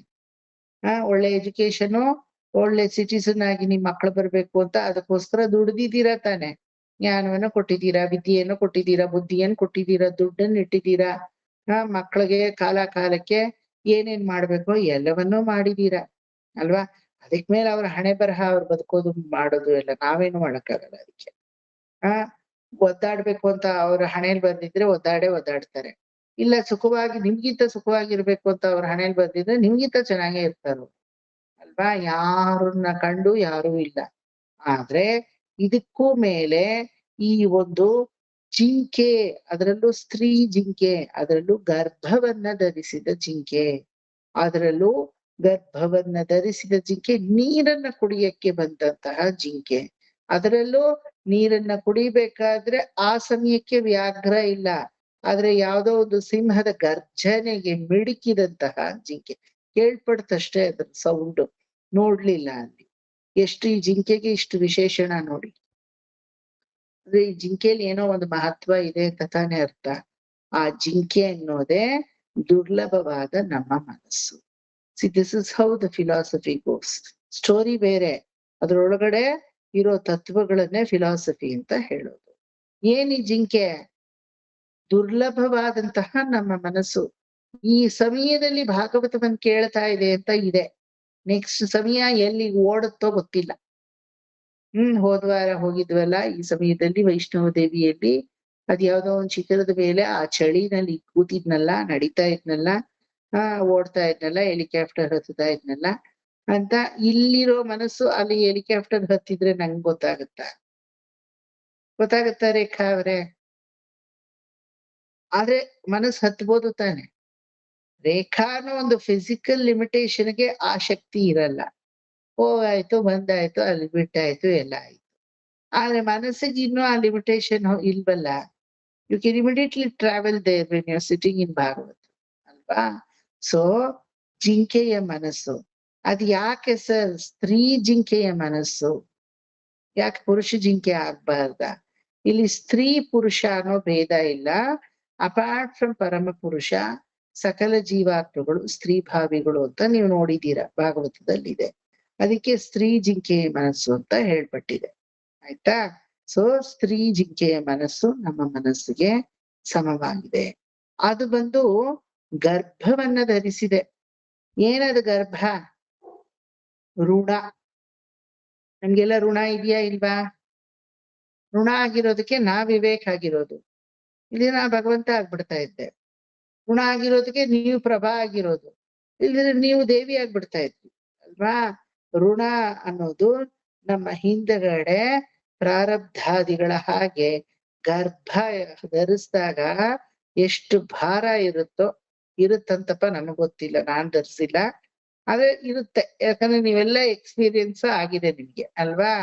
ಸೊ ಆ ಗರ್ಭ ಇದ್ದಾಗ ಎಷ್ಟು ಭಾರ ಇರುತ್ತೋ ಆ ಋಣದ ಹೊತ್ತು ಅಷ್ಟು ಭಾರ ನಮಗೆ. ಗೊತ್ತಾಯ್ತಾ? ಅದು ನೀರ್ ಕುಡಿಯಕ್ ಬಂತು. ನೀರು ಅನ್ನೋದೇನು? ಬಾಯಾರಿಕೆ, ನೀರಡಿಕೆ ಅಲ್ವಾ? ಸದ್ಯ ನೀರಲ್ಲಿ ಬಾಯಾರಿಕೆ ಇದ್ರೆ ಎಷ್ಟೋ ಉತ್ತಮ. ನಮ್ಗೆ ಯಾವ್ದ್ರಲ್ಲೋ ಬಾಯಾರಿಕೆ ಇದೆ. ಆ ಬಾಯಾರಿಕೆನ ಆರ್ಸಕ್ ಸಾಧ್ಯವಾ? ಅಯ್ಯೋ ರಾಮ, ಕೆಲವ್ರು ಸೀರೆಯಲ್ಲಿ, ಕೆಲವ್ರು ಒಡವೆಯಲ್ಲಿ, ಕೆಲವ್ರು ವಿಷಯ ಸುಖದಲ್ಲಿ, ನನ್ನಂಥವ್ನ್ ಕೇಳಿದ್ರೆ ಬೊಂಬೆನಲ್ಲಿ. ಯಾವ್ದ್ರಲ್ಲಿ ಇಲ್ಲ ಬಾಯಾರಿಕೆ ಹೇಳಿ ನೋಡೋಣ. Including me. ನಾನೇನ್ ಪರಮ ವೈರಾಗ್ಯ ಇಲ್ಲ. ನಾನಿಲ್ಲಿ ಇರೋದು ಹೇಳ್ಕೊಡಕ್ ನಿಮ್ಗ್ ಸಿಲೆಬಸ್ನ. ನಾನು ಅದೇ ಮನುಷ್ಯ ಜಾತಿಗೆ ಸೇರಿದವನೇ ಅಲ್ವಾ? ಯಾವ್ದ್ಯಾವ್ದ್ರಲ್ಲೂ ಬಾಯಾರಿಕೆ ಇದೆ ನಮ್ಗೆ ಗೊತ್ತಿಲ್ಲ. ಒಪ್ಕೋತೀರಾ? ಕೆಲವ್ರ ಪುಸ್ತಕದಲ್ಲಿ ಬಾಯಾರಿಕೆ, ಕೆಲವ್ರ ಫಿಲಿಂ ನೋಡೋದ್ರಲ್ಲಿ ಬಾಯಾರಿಕೆ, ಕೆಲವ್ರಿಗೆ ಬೇರೆಯವ್ರನ್ನ ನೋವು ಪಡಿಸಿ ತಾನು ಸಂತೋಷ ಪಡೋದ್ರಲ್ಲಿ ಬಾಯಾರಿಕೆ, ಸ್ಯಾಡಿಸ್ಟ್ ಅಂತ ಹೇಳ್ತೀವಲ್ವಾ? ಕೆಲವರಿಗೆ ತಾನು ಸೌಖ್ಯವಾಗಿರಲ್ಲ, ಇನ್ನೊಬ್ರನ್ನು ಶ್ರಮ ಪಡಿಸ್ಕೊಂಡಿರ್ತಾರೆ, ಅದ್ರಲ್ಲೇ ಬಾಯಾರಿಕೆ ಅವ್ರಿಗೆ. ಇನ್ ಕೆಲವ್ರು ತಾವು ಸೌಖ್ಯವಾಗಿರ್ತಾರೆ, ಸಾಧ್ಯವಾದಷ್ಟು ಒಳ್ಳೆ ವಿಚಾರಗಳನ್ನ ಬೇರೆಯವ್ರಿಗೂ ಹೇಳ್ತಾರೆ. ಇನ್ ಕೆಲವ್ರು ಏನಾದ್ರೂ ತುಂಬಾ ಚೆನ್ನಾಗಿರೋ ವಿಚಾರ ಇದ್ರೆ ತಾವು ಅನುಭವಿಸ್ಬಿಡ್ತಾರೆ, ಆದ್ರೆ ಬೇರೆಯವ್ರಿಗದ್ನ ಹೇಳಕ್ ಬೇಡ, ಸೀಕ್ರೆಟ್ ಬಿಟ್ಕೊಡ್ಬಾರ್ದು. ಇನ್ ಕೆಲವ್ರು ತಾವು ಅನುಭವಿಸಿ ಎಷ್ಟು ಚೆನ್ನಾಗಿದೆ ಈ ಸದ್ವಿಚಾರ, 10 ಜನಕ್ಕೆ ಹಂಚೋಣ, ಅವರು ಇದನ್ನ ಅನುಭವಿಸ್ಲಿ ಬಂದು ಅಂತ ಹಂಚ್ತಾರೆ. ಒಬ್ರೊಬ್ರಿಗೂ ಒಂದೊಂದ್ರಲ್ಲಿ ಬಾಯಾರಿಕೆ. ಇಂಥದ್ರಲ್ಲಿ ನೀರಡಿಕೆ ಇಲ್ಲ ಅನ್ನೋರು ಯಾರಾದ್ರೂ ಇದಾರ ಯಶೋಧ ಮಾಮಿ? ಒಬ್ರು ಇಲ್ಲ. ಅಯ್ಯೋ ಯಾಕೆ ಈ ತರ ನೀವು ಒಡವೆಗೆ ಸೀರೆಗೆ ಎಲ್ಲ ದುಡ್ಡು ಹಾಕ್ತೀರಾ? ಅದ್ರ ಬದ್ಲು ಇನ್ನೇನಾದ್ರೂ ನೀವ್ ಮಾಡ್ಬೋದಲ್ಲ. ಕೆಲವ್ರಿಗೆ ಎಂಥ ಬಾಯಾರಿಕೆ ಅಂದ್ರೆ ದೇವಸ್ಥಾನ ತಿರುಗ್ತಾನೆ ಇರ್ತಾರೆ. ಅದಕ್ಕೆ ಹೋಗಲ್ಪೋ ಇದಕ್ಕೆ ಹೋಗಲ್ವಾ, ಅಂಗ ಅಭಿಷೇಕ ಇಂಗ ವಸ್ತ್ರ ಕೈಂಕರ್ಯ, ಹಂಗಿನ್ನೇನೋ ಕೊಡ್ತಿರ್ಕೆ, ಹಿಂಗೇನೇನೋ ಕೊಡ್ತಿರ್ಕೆ. ಅಯ್ಯೋ ಯೋ ಯೋ ಯೋ ಯೋ ಪರದಾಡ್ಸಿ ದೇವ್ರನ್ನೇ ಅಲ್ಲಾಡ್ಸಿ ಸಾಕಮ್ಮ ಅನ್ನೋ ಲೆವೆಲ್ಗೆ ತಂದಿಟ್ಬಿಡ್ತಾರೆ. ಆ ಪೂಜೆ ಮಾಡು, ಈ ಪುನಸ್ಕಾರ ಮಾಡು, ಏನ್ ಮಾಡಿದ್ರು ವಿಧಿ ಯಾರಿಂದನೂ ತಪ್ಸಕ್ ಸಾಧ್ಯವಿಲ್ಲ. ಆ ಸತ್ಯ ಗೊತ್ತಿದ್ರು ಏನೋ ಹುಚ್ಚಾಟದ ಸದ್ದೆ. ಕೆಲವ್ರಿಗೂ ವಾಸ್ತುನಲ್ಲಿ ಬಾಯಾರಿಕೆ, ಅದಂತೂ ಅತಿರೇಕ. ಕೆಲವ್ರಿಗೆ ಯಾವ್ದೋ ಒಂದ್ ನಕ್ಷತ್ರ, ಗೋತ್ರ, ಸ್ಟಾರ್, ಅದು ಕರೆಕ್ಟ್ ಆ ಕಲ್ಲು ಏನ್ ಮಾಡತ್ತೋ ಗೊತ್ತಿಲ್ಲ, ಒಟ್ನಲ್ಲಿ ಅದ್ರಲ್ಲಿ ಬಾಯಾರಿಕೆ. ಕೆಲವ್ರಿಗೆ ಊಟದಲ್ಲಿ ಬಾಯಾರಿಕೆ ಅಲ್ವಾ? 5 ತರ ಡಿಶ್, 2-3 ವಾಟಿ பண்ணி வெரைட்டி பண்ணி நிறைய சாப்பிடணும். ಕೆಲವರಿಗೆ ವ್ಯಾಧಿಯಲ್ಲಿ ಬಾಯಾರಿಕೆ, ಅವ್ರು ಯಾವತ್ತೂ ಹುಷಾರಾಗಲ್ಲ. ಅವ್ರು ಹೇಳ್ಕೊಳಕ್ ಇಷ್ಟ, ಅಯ್ಯೋ எனக்கு அது இருக்கு இது இருக்கு, பிபி ಇದೆ, சுகர் ಇದೆ, மொத்த வியாதியும் உடம்பு பூரா இருக்கு, எங்கதான் விட்டு வச்சிருக்கேள், ಎಲ್ಲ ಮೊತ್ತಮಾ ಇருக்கு ಇಲ್ಲಿಯಾ? ಕೆಲವರಿಗೆ ಎಲ್ಲ ಇದ್ದು ಪಾಪ ಹೇಳ್ಕೊಳಕ್ ಇಷ್ಟ ಇಲ್ಲ, ರೋಗ ರುಜಿನಗಳು. ಚೆನ್ನಾಗಿ ಹೈ ಕ್ಲಾಸ್ ಆಗಿದೀನಿ ಅಲ್ವಾ? ಅದ್ರಲ್ಲಿ ಬಾಯಾರಿಕೆ. ಆತರ ಯಾವ್ದೋ ಒಂದು ಬಾಯಾರಿಕೆ ಅನ್ನೋದು ನಾವೇ ನಮಗೆ ತಂದಿಟ್ಕೊಳ್ಳುವಂತಹ ಸರೋವರ. ಆಯ್ತಾ? ಈ ಜಿಂಕೆಯಲ್ಲೂ ಹೊರಗಡೆ ಎಂಟಿಟಿ ಅನ್ಕೋಬೇಡಿ. ಭರತನಾದ ನನ್ನಲ್ಲೇ ವರ್ತಿಸುವಂತಹ ಮನಸ್ಸು ಜಿಂಕೆಯ ಮನಸ್ಸು. ಆ ಸ್ತ್ರೀ ಜಿಂಕೆ ಅಂದ್ರೆ impulsive compulsive mode of nature. ಇದುವಾ ಇದುವಾ ನಾವ್ ಯಾವಾಗ್ಲೂ ಹಂಗೆ ತಾನೇ ಇರೋದು. ಇದ ಅಂತಾನೆ ಇರ್ತೀವಿ. ಇದು ಅಂತ ಎಲ್ಲಿ? ಭಾಗವತರ್ಗ್ ಮಾತ್ರ, ಭಾಗವತ ಕಲ್ತವ್ರಿಗೆ ಪರಮಾತ್ಮನಲ್ಲಿ ಅನುರಕ್ತರಾಗಿರೋರಿಗೆ, ನಿಮ್ಮಂತ ಉಪಾಸನೆ ಮಾಡೋರಿಗೆ ಅಟ್ಲೀಸ್ಟ್ ಒಂದು ಫರ್ಮ್ ಮೈಂಡ್ ಇರುತ್ತೆ. ಇದೆ ಇದೆ ಇದೆ, ಯಾರೇನ್ ಅಲ್ಲಾಡ್ಸಿದ್ರು ಇದೆ, ಯಾಕಂದ್ರೆ ಸತ್ಯದಲ್ಲಿ ನಿಂತಿರ್ತೀರಾ. ಆದ್ರೆ ಜಗತ್ತ ಮುಖಾಲ್ವಾಸಿ ಇರಲ್ಲ, ಇದಾದ ಅಂತಾನೆ ಇರ್ತಾರೆ ಅಲ್ವಾ.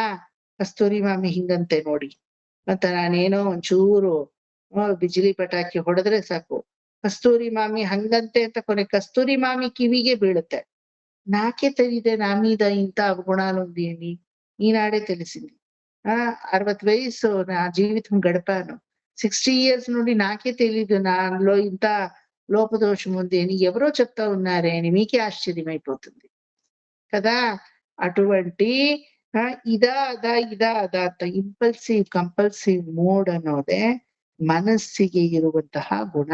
That is why it is called ಸ್ತ್ರೀ ಸ್ವಭಾವದ ಗುಣ. ಗೊತ್ತಾಯ್ತಾ? ಸ್ತ್ರೀ ಅಂದ್ರೆ ಇಲ್ಲಿ ಫೆಮಿನೈನ್ ಗ್ರೇಸ್ ಅಂತ ತಗೋಬಾರ್ದು. ಇಟ್ ಇಸ್ ಎವ್ರಿ ಜೀವಾತ್ಮ. ಓಕೆ.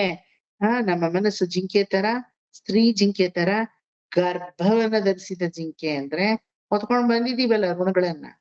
ಈಗ ನನಗ್ ಮಕ್ಕಳಿಲ್ಲ, ಆದ್ರೆ ತಂದೆ ಇದ್ದಾರೆ, ತಾಯಿ ಇದ್ದಾರೆ, ಹೆಂಡತಿ ಇದ್ದಾಳೆ, ಋಣ ತಾನೆ ಅಲ್ವಾ? ಭಾರ್ಯ ಋಣ, ಮಾತೃ ಋಣ, ಪಿತೃ ಋಣ. ಸರ್ ತಂದೆ ತಾಯಿಗೆಲ್ಲ ಯಾಕೆ ಸರ್ ಋಣ ಅಂತ ಎಲ್ಲ ಕಂಪೇರ್ ಮಾಡಿ ಹೇಳ್ತೀರಾ? ತಪ್ಪಲ್ವಾ ಸರ್? ತಪ್ಪು ಇಲ್ಲ, ನೆಪ್ಪು ಇಲ್ಲ, ಇರೋ ವಿಚಾರವೇ ಅದು ಅಲ್ವಾ? ಇರೋ ವಿಚಾರವೇ ಅದೆಲ್ಲ ಋಣವೇ ತಾನೆ. ಅಸಲಾಗಿ ನನ್ನ ದೇಹವೇ ನನಗೆ ಋಣ. ಒಪ್ಕೋತೀರಾ ಇಲ್ವಾ? Whether you declare it or not, that is the ಸತ್ಯ. ಸತ್ಯವಾ ಅಲ್ವಾ ಕನಕ ಮಾಮಿ? ಸರ್ ನಮ್ಮ ಅಪ್ಪ ನನಗ್ ಋಣ ಅಲ್ಲ ಸರ್, ನಮ್ಮಮ್ಮ ನನಗ್ ಋಣ ಅಲ್ಲ ಸರ್. ಈಗ್ಲೂ ನೆನ್ಸ್ಕೊಂಡ್ರೆ ಅವ್ರು ಇದಾರೋ ಬಿಟ್ಟಿದಾರೋ ಅದೆಲ್ಲ ಬೇರೆ ವಿಚಾರ. ಎನಾರ್ಮಸ್ ಎನರ್ಜಿ ನನ್ನಲ್ಲಿ ಫ್ಲೋ ಆಗುತ್ತೆ. ಅದೆಲ್ಲ ಇಟ್ಕೊಳ್ಳಿ, ಬೇಡ ಅನ್ನಲ್ಲ ನಾನೇನು. ಏನಿಗೆ ಅದಕ್ಕೆಲ್ಲ ಅಡ್ಡನೇ ಬರಲ್ಲ. ಆದ್ರೆ ಈ ಜನ್ಮದ ಅಪ್ಪ ಅಮ್ಮನ್ನ ನೆನೆಸ್ಕೊಂಡ್ರೆ ನಿಮ್ಗೆ ಎನರ್ಜಿ ಫ್ಲೋ ಆಗುತ್ತಲ್ಲ, ಅಷ್ಟು ಅಭಿಮಾನ ಅವರಲ್ಲಿ ಇದೆಯಲ್ಲ. ಕಾಲದಿಂದಲೂ ಜಗದ್ರಕ್ಷಕನಾದಂತಹ ಭಗವಂತ ನನ್ನಲ್ಲಿ ನನ್ನ ಮಗು ತಿರುಗ್ ನೋಡುತ್ತಾ ಅಂತ ಕಾಯ್ತಾ ಕೂತಿದ್ದಾನಲ್ಲ, ಅವನಿಗೇನ್ ಆನ್ಸರ್ ಮಾಡ್ತೀರಾ? ಅವನಿಗೇನು ಈ ಋಣಕ್ಕೆ ಈ ಆನ್ಸರ್ ನಿಮ್ಗೆ? ಅವನಿಗೇನ್ ಆನ್ಸರ್ ಮಾಡ್ತೀರಾ? ಒಂದು ಜನ್ಮದಲ್ಲಾದ್ರೂ 2 புஷ்பத்தையோ துளசி தளத்தையோ அவன் திருவடியில சமர்ப்பித்து, அப்பா பகவன் நீ இருக்கியா, நீ வெறும் காரியம் மட்டும்தான், நீ ಕಾರಣಕರ್ತ ಒಂದ್ಸಲ ತಿರ್ಗಿ ನೋಡಿದೀರಾ? then who is answerable for that ಋಣ? tell me. ಇದು ಅನಾದಿ ಋಣ. ಋಣವೇ ಎಲ್ಲ ಹೇಳ್ಬೇಕು ಅಂದ್ರೆ ಇದೆಲ್ಲ ಋಣಗಳು. ಯಾಕಂದ್ರೆ ನೆಕ್ಸ್ಟ್ ಜನ್ಮ ಅಲ್ಲಿ ಯಾರ ಅಪ್ಪನೋ, ಯಾರ ಮಗನೋ, ಯಾರ ತಂದೆನೋ, ಯಾರ ತಾಯಿನೋ, ಹಿಂದಿನ ಜನ್ಮದಲ್ಲಿ ಏನಾಗಿದ್ವೋ ನನ್ಗೆ ಗೊತ್ತಿಲ್ಲ ಅಲ್ವಾ? ಸೊ ಯಾವತ್ತೂ ಆತ್ಮವತ್ತಾಗಿ ಥಿಂಕ್ ಮಾಡ್ಬೇಕೇ ಹೊರತು ನಾನು ವಿವೇಕ, ಈ ಜನ್ಮದಲ್ಲಿ ನಾನ್ ಹಿಂಗಿದೀನಿ ಅಂತ ಥಿಂಕ್ ಮಾಡೋ ಲಿಮಿಟೇಷನ್ನೇ ನಮ್ ಸನಾತನ ಧರ್ಮಕ್ಕೆ ಗೊತ್ತಿಲ್ಲ. ನಮ್ಮ ಸನಾತನ ಧರ್ಮಕ್ಕೆ ಗೊತ್ತಿರೋದೆ ಅನಾದಿ ಕಾಲದ ಆತ್ಮನಾದ ನಾನು ಏನಾಗಿದ್ದೆ, ಯಾರಿಗೇನಾಗಿದ್ದೆ. ಈಗ ವಿವೇಕನಾಗಿ ನಾನು ಯಾರಿಗೇನಾಗಿದ್ದೀನಿ ಅಲ್ಲ. ಕರೆಕ್ಟಾ? ಇದನ್ನೇ ಗರ್ಭಧಾರಣೆ ಅಂತ ಕರೆಯೋದು ಅಲ್ವಾ? ನಮ್ಮಲ್ಲಿ ಈ ಗರ್ಭಗಳೆಲ್ಲ ಋಣದ ಗರ್ಭ. ಇನ್ನೊಂದು ಇದೆ ಗರ್ಭ, ಯಾವ್ದದು? ಹಿರಣ್ಯ ಗರ್ಭೋ ಭೂಗರ್ಭೋ ಮಾಧವೋ ಮಧುಸೂದನ ಅಲ್ವಾ? ಹಿರಣ್ಯ ಗರ್ಭ ಸಾಲಿಗ್ರಾಮವನ್ನ ನಾನ್ ಕೇಳಿದೆ ಅಂತ ಯಶೋಧ ಮಮ್ಮಿ ನನ್ ತಂದ್ಕೊಟ್ಟಿದ್ದಾರೆ. ಜ್ಞಾಪಕ ಇದ್ಯಾ ಮಾಮಿ? ಹಿರಣ್ಯ ಗರ್ಭ ಸಾಲಿಗ್ರಾಮ. ಸೊ ಆ ಹಿರಣ್ಯ ಗರ್ಭ ಅನ್ನೋದು ಭಗವಂತ ಸಾಕ್ಷಾತ್ ಶ್ರೀಮನ್ನಾರಾಯಣ ತನ್ನ ಒಂದು ನಾಭಿಯಿಂದ ಬ್ರಹ್ಮನನ್ನ ಧರಿಸಿದವನು ಅಂತ ಅರ್ಥ. ಗೊತ್ತಾಯ್ತಾ? ಅವನ ಒಂದು ಇದ್ರಲ್ಲಿ ಅವನ ಒಂದು ಆ ಸಂಬಂಧ ಇದೆಯಲ್ಲ, ಅದು ಒಂದು ಮಾತ್ರ ಋಣಮುಕ್ತವಾದಂತಹ ಸಂಬಂಧ.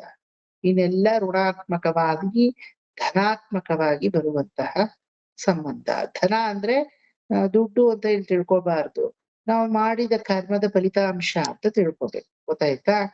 ಧನ ಅನ್ನೋ ಒಂದು ಮಾತು ಕಂಟೆಕ್ಸ್ಟ್ ಪ್ರಕಾರ ಚೇಂಜ್ ಆಗ್ತಾ ಹೋಗುತ್ತೆ. ಸೊ ಇಲ್ಲಿ ನಾವು ಮಾಡುವ ಕರ್ಮಾನುಸಾರ ಬರುವಂತಹ ಫಲಿತಾಂಶ. ಇದರ ಮೇಲೆ ನಾವೆಲ್ಲ ಗರ್ಭವನ್ನ ಧರಿಸಿದೀವ ಇಲ್ವಾ? ನಾನು ಧರಿಸಿದೀನ ಇಲ್ವಾ?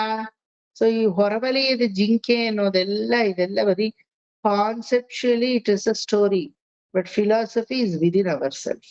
ಸೊ ಎಂತಹ ವ್ಯಾಮೋಹ ರಹಿತನಾದಂತಹ ಭರತನನ್ನು ಆ ಮನಸ್ಸು, ಚಂಚಲವಾದ ಮನಸ್ಸು ಮೇಲು ನೀನು ಜೀವಾತ್ಮ, ನೀನು ಪರಮಾತ್ಮನಲ್ಲ ಅಂತ ರಿಯಲೈಸ್ ಮಾಡುವಂತಹ ಸ್ತ್ರೀ ಮನಸ್ಸು ಮೇಲು ನಿನ್ನ ಮನಸ್ಸಿನಲ್ಲಿ ಇರುವಂತಹ ಒತ್ತಡ, ನೀನು ಪಡ್ಕೊಂಡು ಬಂದಿರುವಂತಹ ಋಣ, ಕರ್ಮಜ್ವಲನಾಬ್ಧಿ ಅನ್ನೋದು, ನೀನು ಕುಡಿತಾ ಇರೋದು ನಿನ್ನ ಕರ್ಮದ ಆಸೆಯ ಫಲವಾಗಿ ಯಾವುದೋ ಒಂದು ಬಾಯಾರಿಕೆಯನ್ನ ಈಡೇರಿಸ್ಕೊಳಕ್ಕೆ ನೀನು ನೀರನ್ನ ಕುಡಿಯಕ್ಕೆ ಬಂದಿದ್ದೀಯಾ ಅನ್ನೋದು ಇಷ್ಟು ನಮ್ಮಲ್ಲೇ ಸ್ಪಷ್ಟವಾಗಿ ಗೋಚರಿಸ್ತಾ ಇದೆ ನೋಡಿ. ಇಷ್ಟೊತ್ತು 1 hour ಕತೆ ಕೇಳ್ತಾ ಇದ್ರಿ, ಈಗ 1 hour ಆದ್ಮೇಲೆ ಬರೀ 9 minutes ಅಲ್ಲಿ ಫಿಲಾಸಫಿ ಹೇಳಿದೆ. ಈಗ ನಿಮ್ಗೆ ಕತೆ ಮುಖ್ಯವೇ ಇಲ್ಲ, ಫಿಲಾಸಫಿ ಅಷ್ಟು ಮುಖ್ಯ ಆಗೋಯ್ತು. ಒಪ್ಕೋತೀರಾ ರೇಖಾ ಅವ್ರೆ? ಕಥೆಯನ್ನು ಶೇರ್ ಯಾರು വേണം ಚೊಲ್ಲಲ್ಲ, ಇದ ಸಾರ ಕರೆಕ್ಟಾ? ಇದೇ ಸಾರಸತ್ವವಾದಂತಹ ವಿಷಯ ಎಲ್ಲ ನಮ್ಮಲ್ಲೇ ಇದೆ. We have to analyse it. ಸರಿ, ಇಷ್ಟೆಲ್ಲ ಆಯ್ತು. ಸಿಂಹಗರ್ಜನೆಯ ಸೌಂಡ್ ಭಾಸವಾದಂಗ ಆಗಿ ಆ ಹೆಣ್ಣು ಗರ್ಭವನ್ನ ಧರಿಸಿದಂತಹ ಹೆಣ್ಣು ಜಿಂಕೆ ಮಿಡುಕಿ ಹೊಳೆಯಲ್ಲಿ ಅದು ಹಾರ್ತು. ಏನದು?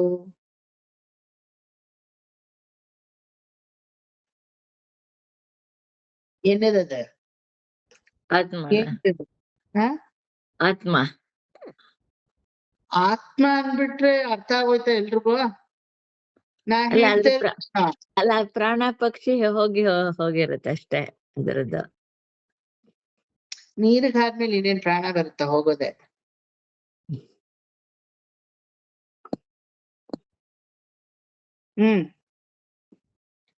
ಸರಿಯಾಗಿ ಹೇಳ್ಬೇಕು. ವ್ಯಾಘ್ರ ಆ ಸಮಯಕ್ಕಿಲ್ಲ. ಸಿಂಹದ ಗರ್ಜನೆ ಅದು ಕೇಳಿಸಿ ಮಿಡುಕಿ ಭಯ ಶುರು ಆಯ್ತು. ತನ್ನನ್ನ ತಾನು ಸಂರಕ್ಷಣೆ ಮಾಡ್ಕೊಳಕ್ಕೆ ನೀರೊಳಗಡೆ ಹಾರ್ತದು. ಏನದು? ತನ್ನ ಹಿಂದಿನ ಜನ್ಮನ ಕಳ್ಕೊಳ್ಳೋದು. ತನ್ನ ಹಿಂದಿನ ಜನ್ಮನ. ಈಗ ನಿಮಗೆ ನಿಮ್ಮ ಹಿಂದಿನ ಜನ್ಮ ಕಳೆಯೋ ಶಕ್ತಿ ಇತ್ತ ಯಶೋಧ ಮಾಮಿ? ಯಾರು ಕಳೆದವರು? ಪರಮಾತ್ಮನೇ ಕಳೆದಿರೋದಲ್ವಾ? ಹೋಗ್ಲಿ, ಈ ಜನ್ಮಕ್ಕೆ ಯಶೋಧ ಮಾಮಿ ಮಾಡಿರ್ಬೋದು. ಅದಕ್ಕೆ ಭಗವಂತನೇ ಪ್ರೇರೇಪಣೆ ಮಾಡೋದು. ಬಟ್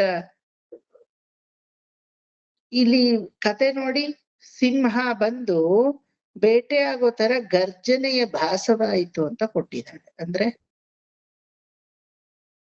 ಅದು ಆ ಜನ್ಮದಿಂದ ಅದು ಮಗು ಆಯ್ತಲ್ಲ, ಅದರ ಋಣಮುಕ್ತವಾಗಿ ಹೋಯ್ತು ಅಂತಾನ?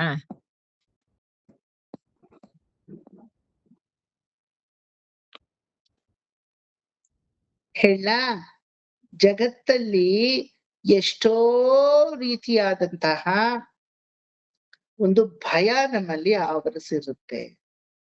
ಆ ಭಯನೇ ಆ ಸಮಯದಲ್ಲಿ ಸಿಂಹ ಇಲ್ಲ, ಆದ್ರೆ ಸಿಂಹ ಗರ್ಜನೆ ಮಾಡಿದ ರೀತಿ ಅದಕ್ಕೆ ಆ ಜಿಂಕೆ ಭಯ ಆಯ್ತು ಅಲ್ವಾ?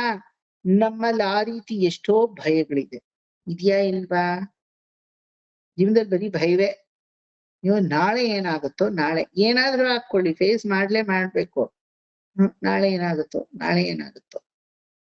ಯಶೋಧ ಮಾಮಿ, ನಿಮ್ ಅಕೌಂಟ್ ಅಲ್ಲಿ ಈಗ 2 ಕೋಟಿ ಇದೆ.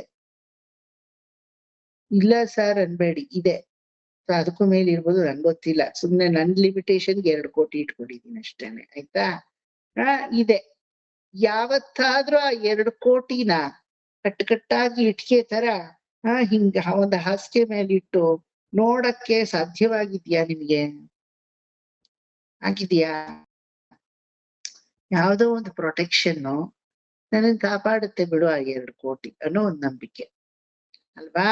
ಸೊ ಯಾವುದೋ ಕಣ್ಣಕ್ ಕಾಣಿಸ್ದೇ ಇರೋ ಭಯ ಹೆಂಗೆ ಆವರಿಸಿದ್ಯೋ, ಅದೇ ರೀತಿ ಯಾವುದೋ ಕಣ್ಣಕ್ ಕಾಣದೇ ಇರೋ ಒಂದು ಪ್ರೊಟೆಕ್ಷನ್ ನ ಕುತ್ಕೊಂಡು ನಂಬಿದೀವಿ ನಾವು. ಕಣ್ಣಿಗೆ ನೇರ ಕಾಣಿಸ್ತಾ ಇರೋ ಪ್ರೊಟೆಕ್ಷನ್ ಏನು? ಭಗವಂತ ಸಕಲ ಕಾರಣಕರ್ತನಾಗಿ ಎಲ್ಲ ಫ್ರಾಕ್ಷನ್ ಆಫ್ ಎ ಸೆಕೆಂಡ್ ನಮ್ಮನ್ನ ಕೈ ಹಿಡ್ದಿಂಗ್ ಕಾಪಾಡ್ತಾ ಇದ್ದಾನೆ. ನೀ ಏನಾದ್ರೂ ಕೈ ಆದ್ರೂ ಹಿಡಿ, ಕಾಲಾದ್ರೂ ಹಿಡಿ, ನಂಗಂತೂ ಗೋಚರವೇ ಆಗ್ತಾ ಇಲ್ಲ ಅದು. ಯಾವ್ದೋ ಅಗೋಚರವಾದ ಪ್ರೊಟೆಕ್ಷನ್ ನಂಬ್ಕೊಂಡು ಯಾವ್ದೋ ಕಣ್ಣಕ್ ಕಾಣಿಸ್ದೇ ಇರೋ ಭಯವನ್ನ ನಾವು ಪಡ್ತಾ ಇದೀವಿ. ಪಡ್ತಾ ಇಲ್ವಾ?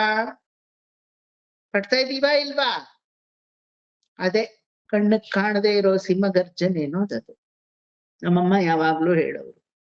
ಯಾಕಮ್ಮ ಯಾವಾಗ್ಲೂ ಆ ಮಾತು ಹೇಳ್ತೀಯಾ ಅಂತ ಇದ್ದೆ. ಆದ್ರೆ ಹೇಳೋರು ಅವ್ರು, ನಂಗೇನಾದ್ರೂ ಕ್ಯಾನ್ಸರ್ ಗಿನ್ಸರ್ ಬಂದ್ಬಿಟ್ರೆ ನಂಗೇನು ಟ್ರೀಟ್ಮೆಂಟೇ ಬೇಡ, ನಂಗೇನು ಕೊಡಿಸ್ಬೇಡಿ, ಬೇರೆ ಸಫರಿಂಗ್ ಎಲ್ಲ ನೋಡ್ ನಂಗ್ ಸಾಕಾಗೋಗಿದೆ, ನನ್ ಸುಮ್ಮನೆ ಬಿಟ್ಬಿಡಿ, ಕಣ್ ಮುಚ್ಕೊಂಡು ಹರ ಶಿವ ಅಂತ ಹೊರಟೋಗ್ತೀನಿ ನಾನು.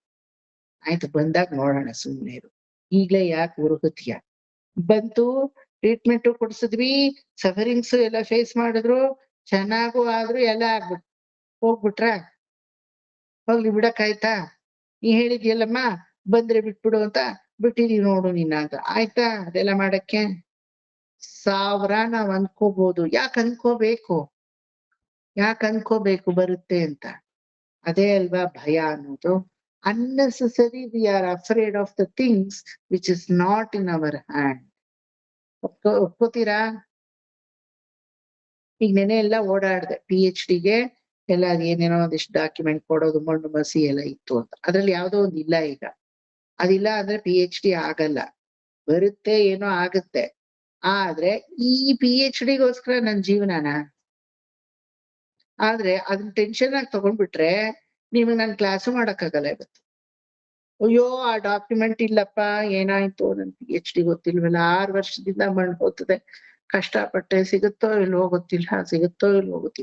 ಈ PhD ಕಟ್ಕೊಂಡು ನನ್ಗೇನು ನನ್ ಜೀವನದಲ್ಲಿ ಏನು ಏರ್ಪೇರಿಲ್ಲ. ಡಾಕ್ಟರ್ ವಿವೇಕ್ ಅನ್ನೋದು ಇರಲ್ಲ ಅಷ್ಟೇ, ಬರೀ ವಿವೇಕ್ ಇರುತ್ತೆ. ಬರುತ್ತೆ, ಭಗವಂತನ ಮೇಲೆ ನಂಬಿಕೆ ಹಾಕಿದೀನಿ, ನನ್ನ ಪರಿಶ್ರಮ ನಾ ಹಾಕಿದೀನಿ. ಯಾವ್ದೋ ಒಂದು ಡಾಕ್ಯುಮೆಂಟ್ ಗೌರ್ಮೆಂಟ್ ಇಂದ ಬರ್ಬೇಕದು, ನನ್ ಕೈಯಲ್ಲಿಲ್ಲ. ಬಂದಾಗ ಆಗುತ್ತೆ, ನಡಿ. ಒಂದ್ 6 ತಿಂಗಳು ಕಮ್ಮಿನಾ, ಒಂದ್ ಹೆಚ್ಚು ಕಡಿಮೆನಾ, ಏನೋ ಒಂದ್ ಹೋಗುತ್ತೆ. ಹೋಗ್ಲಿ, ಆ PhD ನನ್ ಜೊತೆ ಬರುತ್ತಾ? ನಾ ಹೆಣವಾಗಿ ಸುಡಲ್ಪಟ್ಟಾಗ ನನ್ ಜೊತೆ ಬರುತ್ತಾ ಅದು? ಇಷ್ಟೆಲ್ಲ ನೆನೆಸ್ಕೊಂಡಾಗ ನಂಗೆ ಭಯ ಬೇಕಿಲ್ಲ. ಬರೋವಾಗ ಬರ್ತೆ, ನಡಿ, ಏನು ಪರವಾಗಿಲ್ಲ ಅಲ್ವಾ? ಅದನ್ನೇ ನಾ ಭಯವಾಗಿ ತಗೊಂಡ್ರೆ ನಿಮಗ್ ಕ್ಲಾಸು ಮಾಡಕ್ಕಾಗಲ್ಲ. ಮಾಮಿ, ನನಗೆ ಇವತ್ತು ತುಂಬಾ ಟೆನ್ಷನ್ ಆಗ್ಬಿಟ್ಟಿದೆ, ಎಲ್ಲಾ ಡಾಕ್ಯುಮೆಂಟು ನಾನು ನೆನ್ನೆ ಎಲ್ಲ ಕೊಟ್ಟೆ, UGC ಸ್ಕೇಲ್ ಪ್ರಕಾರ ಪೂರ್ತಿ ಎಲ್ಲ ಗೌರ್ಮೆಂಟ್ ಕಳ್ಸಿದೀನಿ, ಅದ್ ಯಾವ್ದೋ ಒಂದಿಲ್ಲ ಡಾಕ್ಯುಮೆಂಟು, ನಾನ್ ನನ್ ಪರಿಶ್ರಮ ಹಾಕದೆ, ಇನ್ನೂ ಬಂದಿಲ್ಲ. ಅದಿಲ್ಲ ಅಂದ್ರೆ ನಂಗೆ PhDನೇ ಆಗಲ್ಲ, ತುಂಬಾ ಕಷ್ಟ, ಯಾಕೋ ತುಂಬಾ ಟೆನ್ಸಪ್ ಆಗೋಗಿದ್ದೀನಿ, ನಾನು ಇವತ್ತೊಂದಿನ ಕ್ಲಾಸ್ ತಗೊಳಲ್ಲ. ಆದ್ರೆ ನೀವು ಏನ್ ಮಾಡ್ತೀರಾ? ಅಯ್ಯೋ ಅದೆಲ್ಲ ಬಿಟ್ಟು ಬನ್ನಿ ಮಾಮ, ಸುಮ್ನೆ ಕ್ಲಾಸ್ ತಗೊಳ್ಳಿ, ಎಲ್ಲ ಸರಿ ಹೋಗುತ್ತೆ ಅಂತೀರಾ? ಅನ್ನಲ್ಲ. ಅಯ್ಯೋ ನಿಮ್ದೇನೋ ನೀವ್ ನೋಡ್ಕೊಳ್ಳಿ, ಸದ್ಯ ಇವತ್ತೊಂದಿನ ಕ್ಲಾಸ್ ಇದ್ರಿ ಏನಂತೆ ಅಂದ್ಬಿಡ್ತೀರಾ ನೀವು, ಅಲ್ವಾ? Who has built up this tension in me? University built ಮಾಡ್ತಾ, ಗೌರ್ಮೆಂಟ್ ಬಿಲ್ಟ್ ಮಾಡ್ತಾ, ನನ್ ಸ್ಟೂಡೆಂಟ್ಗಳು ಬಿಲ್ಟ್ ಮಾಡಿದ್ರ ಅಥವಾ ನಾ ಮಾಡ್ಕೊಂಡ? ಯಾರ್ ಮಾಡಿದಿದ? ನಾನೇ ಮಾಡ್ಕೊಂಡಿದ್ದಷ್ಟೇ, ಅಲ್ವಾ?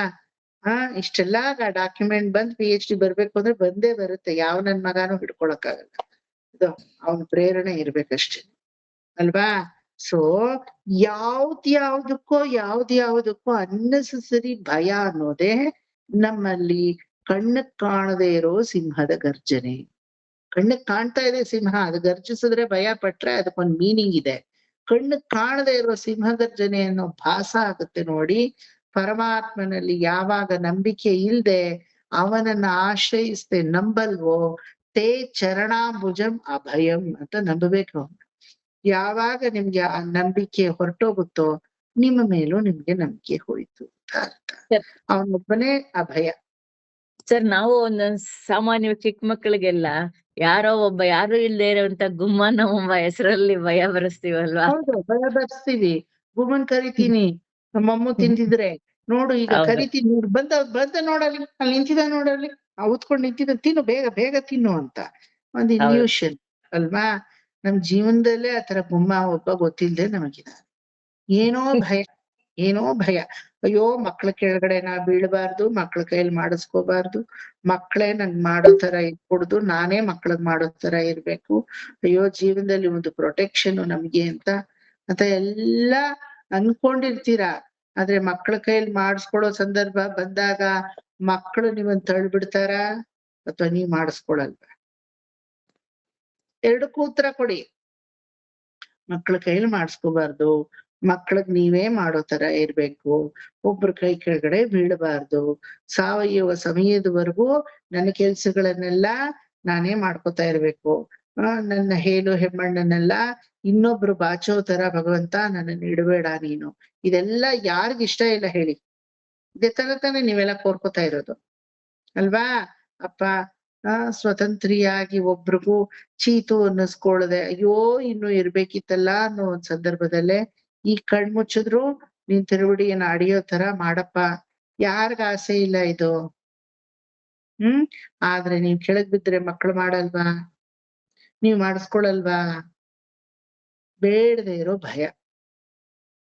ಅದ್ ಹೆಂಗ್ ಬರುತ್ತೋ ಲೈಫ್ ನಂಗೆ ಅಕ್ಸೆಪ್ಟ್ ಮಾಡ್ಕೋಬೇಕಷ್ಟೇನೆ, ಭಯ ಪಡ್ಬಾರ್ದು.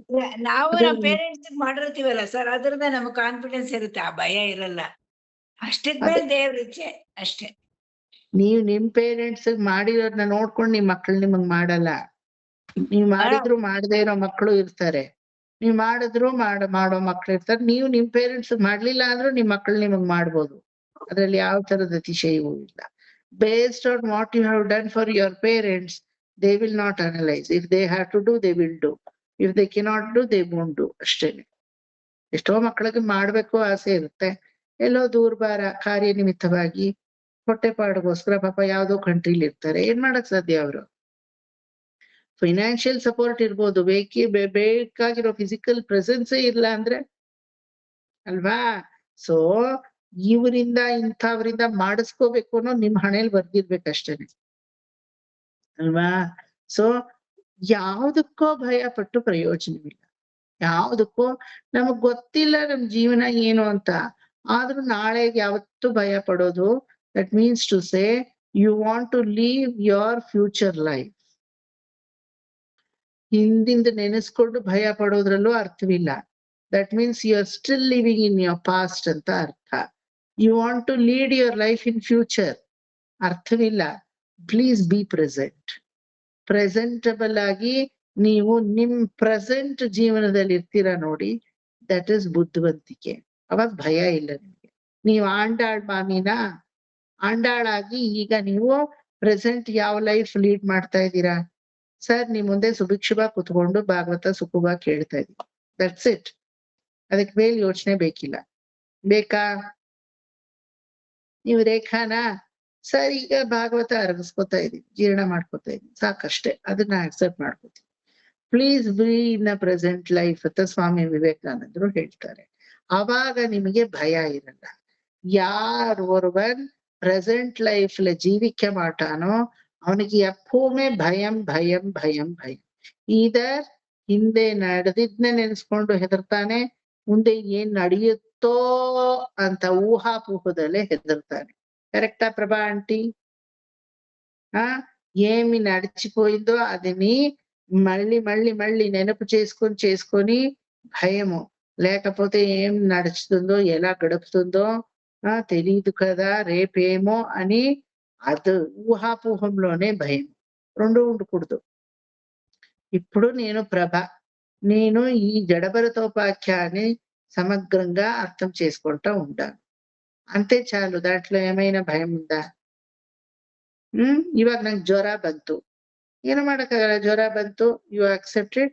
ತಗೋ ಮಾತ್ರೆ ತಗೋ, ಸುಸ್ತಾಗತ್ತೆ, ಮಲಕೋ, ಬೀಳು, ಏಳು, ಏನೋ ಒಂದ್ ಮಾಡು, ತೆವಳು, ಕೊನೆಗೆ ಒಂದ್ 5 ದಿನ ಸರಿ ಹೋಗುತ್ತೆ ಅಷ್ಟೇ.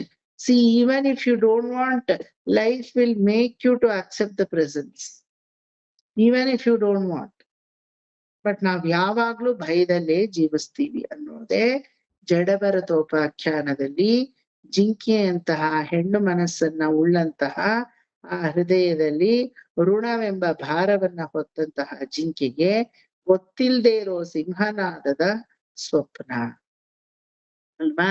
ಆ ರೀತಿ ಭಯದಿಂದ ಮಿಡುಕಿ ಎಲ್ ಬೀಳ್ತೀವಿ ನಾವು? ಸರೋವರಕ್ಕೆ ಬೀಳ್ತೀವಿ, ಮತ್ತೆ ಸಂಸಾರ ಕೂಪಕ್ಕೆ ತಳ್ಳಲ್ಪಡ್ತೀವಿ.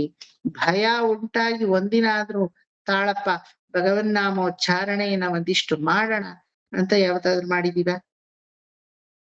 ಕೇಳ್ಕೊಳ್ಳಿ. ತುಂಬಾ ಭಯ ಏರ್ಪಟ್ಟು 10 ನಾರಾಯಣ ನಾಮ ವಾಂಗಿ ವಾಂಗಿ ವಾಂಗಿ ವಾಂಗಿ ಚೊಲ್ಲಿಡಲ್ಲ. ಇನ್ನಕ್ಕೆ ಯಾವ್ದು ಚೊಲ್ಲಿರ್ಪೋಮ್ಮ? ಹೇಳಿದೀವ? ಭಯದಿಂದ ಏನೋ ಚೀರ್ತೀವೆ ಹೊರ್ತು ರಾಮನಾಮತ್ತೆ ಯಾವುದು ಲಿಖಿತ ಜಪಮ ಎഴുದಿಡುಲ. ರಾಮಕೋಟಿ ಬರೆಯುವಾಗ ಅಲ್ಲ ಬರೆಯೋದು, ಭಯದಿಂದ ಬರೆಯೋಣ. ನಾಳೆ ಏನೋ ಗೊತ್ತಿಲ್ಲ, ಬರೆಯಕ್ಕೆ ಪೆನ್ ಇರ್ಬೋದು, ಬುಕ್ ಇರ್ಬೋದು, ನಾ ಇರ್ತೀನೋ ಅನ್ನೋ ಗ್ಯಾರಂಟಿ ಇಲ್ಲ, ಬರ್ದು ಬಿಡೋಣ. ಮಾಡ್ತೀವಾ? ಭಯದಿಂದ ಏನೇನೋ ಮಾಡ್ತೀವಿ, ಇದನ್ ಮಾತ್ರ ಮಾಡಲ್ಲ, ಅಪ್ಪಿತಪ್ಪಿನೂ ಮಾಡಲ್ಲ. ಅಯ್ಯೋ ಅದೆಲ್ಲ ಎಲ್ಲ ನಾವ್ ಬಿಟ್ಕೊಟ್ಟಿದೀವಿ ಸರ್ ಬೇರೆಯವ್ರಿಗೆ, ಮಾಡಲ್ಲ ಅಲ್ವಾ? ಆ ತರ ಭಯ ಅನ್ನೋದು ಯಾವಾಗ ಬರುತ್ತೆ ಅಂದ್ರೆ, ಪರಮಾತ್ಮನಲ್ಲಿ ಯಾವಾಗ ನಂಬಿಕೆ ಇರಲ್ವೋ ಆವಾಗ ಭಯ ಬರುತ್ತೆ ಅಲ್ವಾ? ಆ ಭಯದಿಂದ ಅವನು ಕಾಪಾಡ್ತಾನೆ ಅಂತ ಗೊತ್ತಿದ್ದು ಕೂಡ ನನ್ನನ್ನ ನಾನು ಹೆಡ್ಡನ್ ತರ ಕಾಪಾಡ್ಕೊಳಕ್ ಹೋಗೋದೇ ಭಯ. ಕರೆಕ್ಟಾ? ಈ ಕಾಪಾಡ್ಕೊಳ್ಳುವಿಕೆಗೆ ಒಂದು ಕಥೆನೂ ನಿಮ್ಗೆ ಹೇಳಿದ್ದೆ ಅಲ್ವಾ? ತತ್ರ ವಿಪೆರುಮಾಳ್ ಅಗ್ರಹಾರಂ, ನಮ್ ಬೆಳ್ಳೈ ನಂಜಿಯರ್ ಕತೆ ಹೇಳಿದ್ದೆ, ಜ್ಞಾಪಕ ಇದೆಯಾ? ನಾಯಿ ಕತೆ ಜ್ಞಾಪಕ ಇದೆಯಾ? ನಂಜಿಯರ್ ಅಂತ ಒಬ್ರು ಮಹಾನ್ ಆಚಾರ್ಯರು, ರಾಮಾನುಜರಿಗೂ ಹಿಂದೆ ಇದ್ದವರು. ಅವರು ತಿರುಕಣ್ಣಮಂಗ ಏನೋ ಅಗ್ರಹಾರದಲ್ಲಿ ಇರ್ತಾರೆ. ತಿರುಕಣ್ಣಮಂಗೈ ದೇವಸ್ಥಾನದ ಒಳಗಡೆ ಹಿಂಗ್ ಬರ್ಬೇಕಾದ್ರೆ 2 ನಾಯಿ, ಸ್ಟ್ರೀಟ್ ಡಾಗ್ಸ್. ಆ 2 ನಾಯಿನೂ 2 ಓನರ್ ಇಂದ ಸಾಕಲ್ಪಟ್ಟಿದೆ. ಆ ನಾಯಿಗಳು 2 ಕಿತ್ತಾಡಕ್ ಶುರು ಮಾಡ್ಬಿಡುತ್ತವೆ. ಅದು ಎಲ್ಲಿವರೆಗೂ ಹೋಗುತ್ತೆ ಅಂದ್ರೆ ಒಂದನ್ನೊಂದು ಸಾಯಿಸಕ್ ಶುರು ಮಾಡೋ ಲೆವೆಲ್ ಹೊರಟೋಗುತ್ತೆ. ಆ ಓನರ್ಗಳು ದೊಣ್ಣೆ ಕಟಾರಿ ಎಲ್ಲ ತಗೊಂಡ್ ಬಂದ್ಬಿಡ್ತಾರೆ ಯುದ್ಧಕ್ಕೆ. ನಿನ್ ನಾಯಿ ಮೊದಲು ಬಗಳ್ತಾ, ನನ್ನ ನಾಯಿ ಮೊದಲು ಚೀರ್ತಾ ಅಂತ ಅವರಿಬ್ರು ಹೊಡೆದಾಡಕ್ ಶುರು ಮಾಡ್ಬಿಡ್ತಾರೆ ಅಲ್ವಾ? ಈ ಪ್ರಸಂಗವನ್ನ ನೋಡಿ ನಂಜಿಯರ್ಗ್ ಅನ್ಸುತ್ತೆ, ಎಕ್ಕಶ್ಚಿತ್ ಈ ನಾಯಿನ್ ಕಾಪಾಡಿದ್ರು 14 ವರ್ಷ ಇದ್ರೆ ಅದು ಓಹೋ ಅಂತ, 15 ವರ್ಷವಾ ಬದುಕೋದು ಅಷ್ಟೇನೆ. ಆ ನಾಯಿಯನ್ನ ಕಾಪಾಡಕ ಓನರ್ ತನ್ನ ಜೀವವನ್ನ ಕೊಡಕ್ಕೂ ಹೋರಾಡ್ತಾ ಇದ್ದಾನೆ ಅಲ್ವಾ? ಅನಾದಿ ಕಾಲದಿಂದ ನಾಯಿ ತರ ಇರೋ ಈ ಆತ್ಮವನ್ನ ಸಾಕಿದಂತಹ ದಾತ ಯಾರು? ಪರಮಾತ್ಮ ಅಲ್ವಾ? ಅವನ್ ಕೈ ಬಿಡ್ತಾನ? ಈ ಎಕ್ಕಶ್ಚಿತ್ ಅಲ್ಪ ಆಯುಷು ಉಳ್ಳಂತಹ ನಾಯಿಯನ್ನ ಅಲ್ಪ ಆಯುಷು ಉಳ್ಳಂತಹ ಮನುಷ್ಯನೇ ಕಾಪಾಡಕ್ ಇಷ್ಟು ಹೋರಾಡ್ತಾ ಇದ್ದಾರೆ. ಹಂಗಿದ್ಮೇಲೆ ಈ ಅನಾದಿ ಕಾಲದ ಆತ್ಮವನ್ನ ಅನಂತನಾದಂತಹ ಭಗವಂತ ಕಾಪಾಡಲ್ವಾ? ಅಲ್ವಾ? ಸರ್ವ ರಕ್ಷಣತ್ವ ಗುಣ ಅನ್ನೋದು ಭಗವಂತನಿದೆಯೇ ಹೊತ್ತು ಸೆಲ್ಫ್ ರಕ್ಷಣೆ ಅನ್ನೋದು ನಮಗೆ ಇರ್ಕೂಡ್ದು ಅನ್ನೋದು ಗೊತ್ತಾಗೋಯ್ತು. ತಲೆಗ್ ಬಂದ್ಬಿಡ್ತು. ಹೇ ಭಗವಂತ ಭಕ್ತವತ್ಸಲ, ಅಲ್ಲಿರೋದು ಭಗವಂತನ ಹೆಸರು ಪತ್ತರಾವಿಪೆರುಮಾಳ್, ಬೃಹತ್ ಬಹಿ ಸಿಂಧು ಅಂತ ಸಂಸ್ಕೃತದಲ್ಲಿ ಅವನಿಗೆ ಹೆಸರು, ಬೃಹತ್ ಬಹಿ ಸಿಂಧು. ಆ ತಿರುಕಣ್ಣಮಂಗೈ ಬೃಹತ್ ಬಹಿ ಸಿಂಧುನ್ ಬೇಡ್ಕೊಂಡು, ಯಾವತ್ತು ನನ್ನನ್ನ ನಾನು ರಕ್ಷಣೆ ಮಾಡ್ಕೋತೀನಿ ಅನ್ನೋ ಗುಣವೇ ನನಗ್ ಬರ್ದೇ ಇರೋ ತರ ವರವನ್ನ ಕೊಡು, ಸರ್ವರಕ್ಷಕ ನೀನೇ. ಹೋಗಿ ಹೋಗಿ ಇಷ್ಟು ದಿನ ನನ್ನ ನಾನು ರಕ್ಷಿಸ್ಕೊಂಡೆ ಅನ್ನೋ ಅಜ್ಞಾನದಿಂದ ಭಯಾಂಧಕಾರದಲ್ಲಿ ತೊಳಲ್ತಾ ಇದ್ದೆ. ಇನ್ನ ಭಯ ಎಲ್ಲ ಬಿಟ್ಟೆ, ನನಗೆ ಇನ್ಯಾವ ಭಯನೂ ಇಲ್ಲ, ನೀನೇ ಸರ್ವರಕ್ಷಕ. ಇದೆ ಸರ್ವರಕ್ಷಕತ್ವ ಗುಣ ಅನ್ನೋದು, ಗೊತ್ತಾಯ್ತಾ? ನಂಜಿಯರ್ ಕಥೆಯಲ್ಲಿ ಬರುತ್ತೆ. ಸೊ ಈ ರೀತಿ ರಕ್ಷಣೆ ಅನ್ನೋದು ನಮ್ಮನ್ನ ನಾವು ಮಾಡ್ಕೋತೀವಿ ಅಂದ್ರೆ ಎಲ್ಲಾ ಭಯನೂ ಶುರು ಆಗುತ್ತೆ. ನೀನೇ ಸರ್ವರಕ್ಷಕ ಅಂತ ಬಿಟ್ಬಿಟ್ರೆ ಯಾವ ಭಯನೂ ಇಲ್ಲ. ನಾಯಿಗಳು, ಬೆಕ್ಕುಗಳು, ಯಾವ್ದೋ ಮೃಗ ಪಕ್ಷಿಗಳು ತನ್ನನ್ನ ತಾನು ಸಂರಕ್ಷಣೆ ಮಾಡ್ಕೊಳ್ಳೋದೇ ಒಂದ್ ದೊಡ್ಡ ಉದ್ಯೋಗ ಅವಕ್ಕೆ. ಅಂದ್ರೆ ನಮಗ್ ಹಂಗ್ ಬೇಡ. ಅವಿವೇಕ ಜ್ಞಾನ ನಮ್ಗಿಲ್ಲ, ಸುಪ್ತ ಜ್ಞಾನ ನಮ್ಗಿಲ್ಲ, ಕುಂಠಿತವಾದ ಜ್ಞಾನ ನಮ್ಗಿಲ್ಲ, ಪರೋಕ್ಷವಾದ ಜ್ಞಾನ, ವಿವೇಕಯುಕ್ತವಾದ ಜ್ಞಾನ, ಅಪಾರವಾದ, ಕುಂಠಿತ ಅಲ್ಲ ಅಪಾರವಾದ ಜ್ಞಾನ ನಮ್ಗಿರೋದ್ರಿಂದ ಯಾರ್ ನಮ್ಮನ್ ರಕ್ಷಣೆ ಮಾಡೋನು? ಕಾಯಬೇಕು, ಅವರೇ ಕಾಯಬೇಕು, ಅವರೇ ಕಾಯಬೇಕು, ಕಾಲದಲ್ಲಿ ಅವರೇ ಕಾಯಬೇಕು ಅಲ್ವಾ? ಅವರೆಕಾಯಿ ಬೇಕು. ಡಿಸೆಂಬರ್ ಬಂತು ಅಂದ್ರೆ ಆ ಸೀಸನ್ ಅಲ್ಲಿ ಅವರೆಕಾಯಿ ತಿನ್ಬೇಕು ಅನ್ಸುತ್ತೆ. ಎಲ್ಲಾರ ಮನೇಲೂ ಅವರೆಕಾಯಿ ಬೇಯಿಸ್ತಾ ಇದಾರೆ, ನಮ್ಮನೇಲಿ ಬೆಂದಿಲ್ವಲ್ಲ ಅಂತ. ಇದಕ್ ಬೇಳೆ ಮಾಡ್ತೀವಿ, ಅವರೆಕಾಯಿ ಬೇಯಿಸ್ತೀವಿ, ಕೊಳಕಟ್ಟೆ ಮಾಡ್ತೀವಿ, ಕಡುಬು ಮಾಡ್ತೀವಿ ಅಲ್ವಾ? ಅವರೆಕಾಯಲ್ಲಿ ಉಪ್ಪಿಟ್ಟು ಮಾಡ್ತೀವಿ, ಸಾರ್ ಮಾಡ್ತೀವಿ, ರುಬ್ಬ್ ಹಾಕಿ ಮೇಲೋಗ್ರೆ ಮಾಡ್ತೀವಿ, ಕೂಟ್ ಮಾಡ್ತೀವಿ, ಪಲ್ಯ ಮಾಡ್ತೀವಿ, ಗೊಜ್ಜು ಮಾಡ್ತೀವಿ. ಏನ್ ಮಾಡಲ್ಲ ಸತ್ಯ, ಪಾಯಸ ಒಂದ್ ಮಾಡಲ್ಲ. ಎಲ್ಲ ಅದನ್ನು ಮಾಡ್ತಾರೋ ಏನೋ, ಹೋಗ್ ನೋಡ್ಬೇಕು ಸಜ್ಜನರಾವ್ ಸರ್ಕಲ್ ಅಲ್ಲಿ ಏನೇನ್ ಮಾಡ್ತಾರೆ ಅಂತ ಅಲ್ವಾ?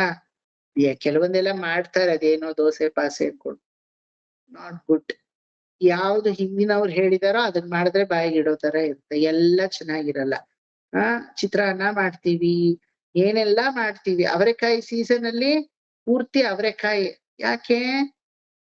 ಯಾಕಂದ್ರೆ ಆ ಸೀಸನ್ಗೆ, ಆ ಚಳಿಗೆ ನಮ್ಮ ಮೈಗದು ಬೇಕು. ಈ ಮೈಸೂರು ಬೆಂಗಳೂರು ಪ್ರಾಂತ್ಯಕ್ಕೆ ಅಲ್ವಾ?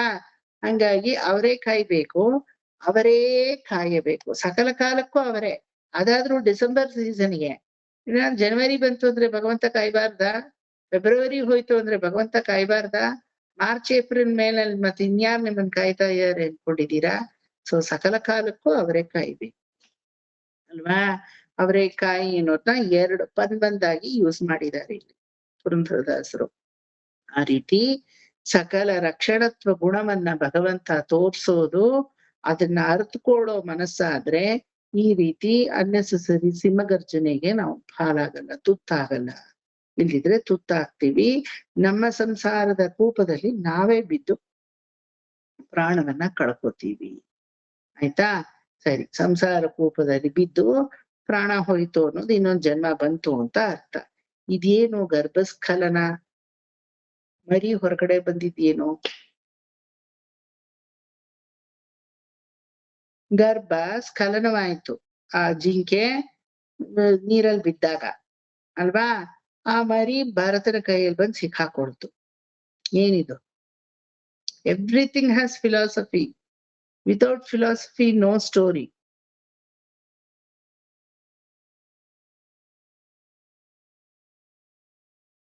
ನಮ್ಗ ಅವನ್ ಇದಾನೆ ಅನ್ನೋ ಒಂದ್ ನಂಬಿಕೆ ಬರೋದೇ ಇದು ಅಂತನಾ ಸರ್? ಏನು ಗರ್ಭಸ್ಖಲನ ಆದಾಗ್ಲ? ಅಲ್ಲ, ಆತರ ಆಗೋದು ನಮಗೆ ಭಗವಂತ ಇದ್ದಾನೆ ಅನ್ನೋ ಒಂದ್ ಎಚ್ಚರಿಕೆ ನಮ್ಮ ಆತ್ಮಕ್ಕೆ ಬರೋದು ಅಂತನಾ ಅಂತ. ಅದು ಗೊತ್ತಿದ್ದು ಹೆದರ್ಕೊಂಡಿದೀವಲ್ಲ ನಾವೀಗ. ಹೆದರ್ಕೊಂಡು ಯಾವ್ದೋ ನೋಡದೇ ಇರೋ ಸಿಂಹದ ಧ್ವನಿ ನಮ್ ಕಿವಿಗ್ ಬಿದ್ದಿದ್ಯಲ್ಲ ಈಗ. ಅದ್ ಬಿದ್ದಿದ್ರುನು ಇವಾಗ ನಮ್ಗೆ ಅವನಿದಾನೆ ಅನ್ನೋ ನಂಬಿಕೆ ಪೂರ್ತಿ ಬಂದ್ಮೇಲೆ ತಾನೇ ನಾವ್ ಇವಾಗ ನಂಬಿ ಇದ್ ಮಾಡ್ತಾ ಇರೋದು. ಅದ್ರಿಂದ ಆ ನಂಬಿಕೆ ನಮ್ಗೆ ಅವನ ಮೇಲೆ ಪೂರ್ತಿ ಬಂದಿದೆ ಅಂತ ಒಂದ್ ಅರ್ಥ. ಬಂದಿದ್ರೆ ನೀವ್ಯಾಕೆ ಹೊಳೆಗ್ ಹಾರಿರ್ತಾ ಇದ್ರಿ? ಹೊಳೆಗ್ ಹಾರಿದ್ರಲ್ಲ, ಗರ್ಭಸ್ಖಲನ ಆಯ್ತಲ್ಲ ಜಿಂಕೆದು. ಈಗ ನಂಬಿಕೆ ಇದ್ದಿದ್ರೆ ನೀವು ಹೊಳೆಗೆ ಹಾರ್ತಾ ಇರ್ಲಿಲ್ಲ. ಹೊಳೆಗೆ ಹಾರಿದೀರಾ ಇಲ್ವಾ? ಹಾರಿದ್ದೀವಿ. ಮತ್ತೆ ನಂಬಿಕೆ ಇಲ್ಲ ಅಂತಲ್ಲ. 1% ನಂಬಿದ್ರು ಅವನ್ ಕಾಪಾಡಲ್ಲ, ಅದು ಬೇರೆ ವಿಚಾರ. ನೀವು ಪೂರ್ತಿ ಅವನ ನಂಬಿಟ್ರೆ 1 ನಿಮಿಷವೂ ನಿಮ್ಮನ್ ಬಿಡಲ್ಲ ಅವನು. ಪೂರ್ತಿ ನಂಬಿಕೆ ಇಲ್ಲ, ಇನ್ನು ಸಂಸಾರದಲ್ಲೇ ಕೂತಿದೀವಿ ಅದಕ್ಕೆ.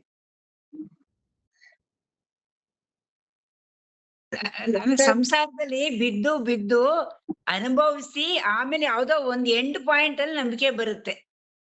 ಕರೆಕ್ಟ್. ಆದ್ರೆ ಈಗ ನಂಬಿಕೆ ಅದರಿಂದ ಬಂದಿಲ್ಲ ಅಂತ ಅರ್ಥ. ಜಿಂಕೆ ಯಾವ ರೀತಿ ಹೆದರ್ಕೊಂಡು ಬೀಳ್ತೋ ಆ ರೀತಿ ಬಿದ್ಬಿಟ್ರು ಸಂಸಾರದಲ್ಲಿ. ಗರ್ಭಸ್ಖಲನ ಅಂದ್ರೆ ಏನ್ ಮತ್ತೆ? ಗರ್ಭಸ್ಖಲನವಾಗಿ ಆ ಜಿಂಕೆ ಮರಿ ಹೊರಗಡೆ ಬಂತು, ದೊಡ್ಡ ಜಿಂಕೆ ಹೊರಟೋಯ್ತು, ತಾಯಿ ಜಿಂಕೆ ಹೋಗ್ಬಿಡ್ತು.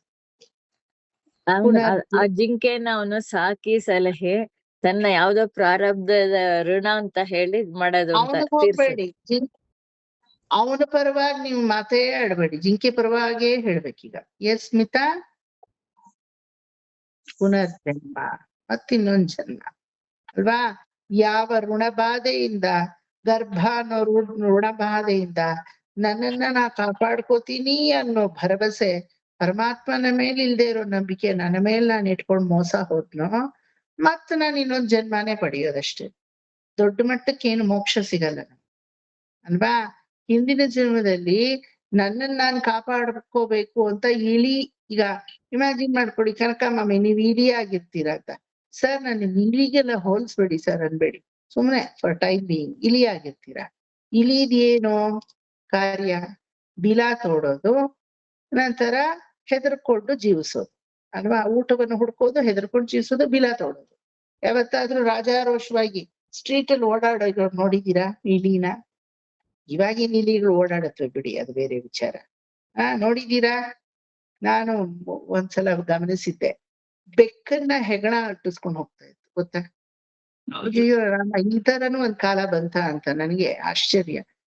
ಬೆಕ್ಕು ಹೆಗಡನ ಅಟ್ಟಿಸ್ಕೊಂಡು ಹೋಗ್ಬೇಕು, ಬೆಕ್ಕೆ ಹೆದರ್ಕೋತಾ ಇತ್ತು. ಆದ್ರೆ ಊರಷ್ಟು ದಪ್ಪ ಆಯ್ತಾ ಹೆಗಣ? ಕಲಿ ಪ್ರಭಾವ ಇದೆಲ್ಲ ಅಲ್ವಾ? ಯಾವ್ದು ಕೊನೆಗೆ ಹಾವು ಹದ್ದನ್ನ ಅಟ್ಟಿಸ್ಕೊಂಡು ಹೋಗ್ಬೋದು, ಕಪ್ಪೆ ಹಾವನ್ನ ಅಟ್ಟಿಸ್ಬೋದು, ಗೊತ್ತಿಲ್ಲ. ಯಾವ್ದು ಅತಿಶಯವಿಲ್ಲ ಈಗಿನ ಕಾಲದಲ್ಲಿ ಅಲ್ವಾ? ಸೊ ಯಾವ್ದೋ ಇಲಿ ಆಗಿದ್ರಿ ಕನಕಮಾಮಿ, ನಿಮ್ಮನ್ನ ನೀವು ಸಂರಕ್ಷಣೆ ಮಾಡ್ಕೊಳ್ಳೋ ಒಂದು ಜ್ಞಾನ ಮಾತ್ರ ನಿಮ್ಗಿತ್ತು. ಅವನ್ ಸಂರಕ್ಷಣೆ ಮಾಡ್ತಾನೆ ಅನ್ನೋ ಜ್ಞಾನ ಇರ್ಲಿಲ್ಲ. ಯಾಕಂದ್ರೆ ಇಲಿಗೆ ಅವಿವೇಕ ಸೂಕ್ತ ಜ್ಞಾನ ತಾನೆ ಅದಕ್ಕೆ ಪಾಪ. ಅದಕ್ಕೇನು ಅಪರೋಕ್ಷವಾದ ವಿವೇಕ ಜ್ಞಾನ ಬರಕ್ ಸಾಧ್ಯವ? ಇಲಿ ಆದವ್ರು ಈಗ ಕನಕಮಾಮಿ ಆಗೋದ್ರಿ ಇನ್ನೊಂದು ಜನ್ಮದಲ್ಲಿ. ಈ ಕನಕಮಾಮಿ ಆಗೋ ಇನ್ನೊಂದು ಜನ್ಮ ಅನ್ನೋದೇ ಗರ್ಭಸ್ಖಲನವಾಗಿ ಮತ್ತೊಂದು ಹೊಸ ಶರೀರವನ್ನ ಪಡೆಯುವುದು. ಗೊತ್ತಾಯ್ತಾ? ಆ ತಾಯಿ ಜಿಂಕೆ ಹೋಯ್ತು ಸರಿ. ಅಂದ್ರೆ ಅದಕ್ಕೆ ಶಂಕರಾಚಾರ್ಯರು ಹೇಳಿರಲ್ಲ, ಪುನರಪಿ ಜನನಂ ಪುನರಪಿ ಮರಣಂ ಅಂತ. ಅಷ್ಟೇ. ಭಯ ಬಿಡ್ಬೇಕು, ನಂಬಿಕೆ ಬೆಳೆಸ್ಕೋಬೇಕು. ನಾವೇನ್ ಮಾಡ್ತೀವಿ? ಭಯನೂ ಇಟ್ಕೊಂಡು ನಂಬಿಕೆನೂ ಬೆಳೆಸ್ಕೋತೀವಿ. ಭಯ ಇಟ್ಕೋತೀವಿ, ನಂಬಿಕೆ ನಮ್ಮ ಮೇಲೆ ನಾವು ಬೆಳೆಸ್ಕೋತೀವಿ. ಪ್ರಯೋಜನ ಏನು? ಅವನ ಮೇಲೆ ನಂಬಿಕೆ ಬರ್ಬೇಕು ಅಲ್ವಾ? ವೆರಿ ಗುಡ್ ಸ್ಮಿತಾ, ತುಂಬಾ ಕರೆಕ್ಟ್ ಆನ್ಸರು. ಪುನರ್ಜನ್ಮ, ಇನ್ನೊಂದು ಜನ್ಮ. ನಮ್ಗೆಲ್ಲ ಪುನರ್ಜನ್ಮ ಬಂದಿರೋದಕ್ಕೆ ತಾನೆ ಈ ಪರ್ಯಂತ ನಾವೆಲ್ಲ ಕುತ್ಕೊಂಡಿರೋದು ಇವತ್ತು ಅಲ್ವಾ? ಇನ್ನೊಂದು ಜನ್ಮ ಇರಬಾರ್ದು, ಜನ್ಮರಹಿತವಾಗಿರ್ಬೇಕು ಅಂದ್ರೆ ಮೊದಲು ಭಯ ಬಿಡ್ಬೇಕು. ಭಯವನ್ನು ಬಿಟ್ಬಿಡ್ಬೇಕು. ಏನಾಗಲ್ಲ, ತಲೆಗ್ ಮೇಲೆ ಸಂಧಿ ಏನು, ಪ್ರಾಣ ಹೋಗುತ್ತಾ? ಅದಕ್ ಮೇಲೆ ಇನ್ನೇನಾದ್ರೂ ಇದೆಯಾ? ಒಳ್ಳೇದಾಗ್ಲಿ, ಹೋಗು, ಅಷ್ಟೇನೆ. We are get rid of this ಪಂಚಭೌತಿಕ ಶರೀರ ಅನ್ನೋದು ಬಂದ್ಬಿಡ್ಬೇಕು ಮನಸ್ಸಿಗೆ. ಸೊ ಆ ಒಂದು ನಿರ್ಭಯೋ ನಿರ್ಭರೋಸ್ಮಿ ಅನ್ನೋ ಗುಣ ಯಾವಾಗ ಬರಲ್ವೋ ಅವಾಗ ಗರ್ಭಸ್ಖಲನ ಖಂಡಿತ. ಗರ್ಭಸ್ಖಲನ ಅಂದ್ರೆ ಒಂದು ಇಲಿ ಜನ್ಮದ ಪೊಟ್ರೆಯಿಂದ ಮನುಷ್ಯ ಜನ್ಮದ ಪೊಟ್ರೆಗೆ ಬಂದ್ ಬಿದ್ದೆ ಅಂತ ಅರ್ಥ. ಒಂದು ಕವಾಟ ಹಿಂಗ್ ಕಳಚ್ತಲ್ಲ, ಇನ್ನೊಂದು ಕವಚ ಹಾಕೊಂಡ್ವಿ ಅಂತ ಅರ್ಥ ಅಲ್ವಾ? ದಟ್ ಇಸ್ ನಥಿಂಗ್ ಬಟ್ ಪುನರ್ಜನ್ಮ. ಈಗ ನೋಡಿ, ಇದಿಷ್ಟು ಸಂಭವಿಸ್ತು. ಈ ಜಿಂಕೆ ಇವನ್ ಕೈಯಲ್ಲಿ ಬಂದು ಮರಿ ಜಿಂಕೆ ಬಿತ್ತು. ಆದ್ರೆ ಇವನೇನಾದ ಓನರ್ ಆಗ್ಬಿಟ್ಟ ಈ ಭರ್ತ. ಆ ತಾಯಿ ಜಿಂಕೆ ಬಂದು ಕೇಳಿತ್ತ, ನನ್ ಮಗುನ್ ದಯವಿಟ್ಟು ಸಾಕು, ಗರ್ಭಸ್ಖಲನ ಆಗೋಗಿದೆ, ನಾ ಹೊರಟೋಗ್ತೀನಿ, ನಾನ್ ಜೀವಿಸಲ್ಲ, ನೀನೇ ಸಾಕು ಅಂತ ಅದೇನಾದ್ರೂ ಬಂದು ಅಗಲಾಚ್ತಾ? ಅದೇನಾದ್ರೂ ಬಂದು ಬೇಡ್ತಾ? ಅಥವಾ ಮರಿ ಜಿಂಕೆ ಏನಾದ್ರೂ ಬೇಡ್ಕೊಂತ, ನನಗ್ ತಾಯಿ ಇಲ್ಲ, ನಾನು ಅನಾಥೆ, ನನಗ್ ಸಾಕು ಅಂತ? ಸಿ, ಮನುಷ್ಯನಿಗೆ ಎಷ್ಟು ಆ ಓನರ್ಶಿಪ್ ಮೇಲೆ ಆಸೆ ಇದೆ ಅಂದ್ರೆ ನಾನು ಅನ್ನೋದು ತಕ್ಷಣ ಬಂದ್ಬಿಡುತ್ತೆ ಅಲ್ವಾ? ಇವತ್ತಿನ ದಿನ ನಾನ್ ಜಡಭರತೋಪಾಖ್ಯಾನ ನಿಮ್ಗೆ ಹೇಳ್ಕೊಡ್ಲಿಲ್ಲ ಅಂದ್ರೆ ನಿಮ್ ಜನ್ಮದಲ್ಲಿ ನಿಮ್ಗೆ ಅರ್ಥ ಆಗ್ತಾ ಇರ್ಲಿಲ್ಲ. ಡಿಕ್ಲೇರ್ ಮಾಡ್ಬಿಡ್ತೀನಿ. ಮಾಡ್ಲಾ? ನಿಮ್ಗೆ ಇಂಟ್ರೆಸ್ಟ್ ಇದ್ರೆ ಆ ಜಡಭರತೋಪಾಖ್ಯಾನ ಎಲ್ಲೋ ಕಲಿತೀರಾ. ಅದಕ್ಕೆ ನಾನಾ ದಾತ? ಅವಿವೇಕವಾಗಿ ನಾ ಕುತ್ಕೊಂಡು ಜಡಭರತೋಪಾಖ್ಯಾನ ನಾನ್ ಎಕ್ಸ್ಪ್ಲೈನ್ ಮಾಡ್ಲಿಲ್ಲ ಅಂದ್ರೆ, ನಿಮ್ ಜೀವನದಲ್ಲಿ ನಿಮ್ಗೆ ಅರ್ಥ ಆಗ್ತಾ ಇರ್ಲಿಲ್ಲ ಅಂದ್ರೆ ಏನಂತೀರಾ? ಅಯ್ಯೋ, ಈ ಸಾರ್ಗೆ ಎಷ್ಟು ಏನು ಇವರು ಏನಪ್ಪಾ ಭಾಗವತ ಮಾಡಿದ್ರು, ಮೆಚೂರಿಟಿ ಲೆವೆಲ್ ಕಡಿಮೆನೆ, ಅದೇನ್ ದೊಡ್ಡ ಮಟ್ಟದಲ್ಲಿ ಇಲ್ಲ, ಏನೋ ಮಾಡ್ತಾರಷ್ಟೇ ಭಾಗವತ ಅಂತೀರಾ ಇಲ್ವಾ? ಅಂತೀರಾ ಇಲ್ವಾ? What is the maturity level? ನನಗ್ ಭಗವಂತ ಆಪರ್ಚುನಿಟಿ ಕೊಟ್ಟಿದ್ದಾನೆ ಹೇಳಕ್ಕೆ, ನಿಮಗ್ ಆಪರ್ಚುನಿಟಿ ಕೊಟ್ಟಿದ್ದಾನೆ ಕೇಳಕ್ಕೆ. ಅದು ಬಿಟ್ರೆ ನನ್ನಿಂದ ಈ ಕತೆ, ನಿಮ್ಮಿಂದ ಇದು ಶ್ರಾವ್ಯ ಅನ್ನೋದಿಲ್ಲ. ಅವನ ಸಂಕಲ್ಪ ಅಷ್ಟೇನೆ.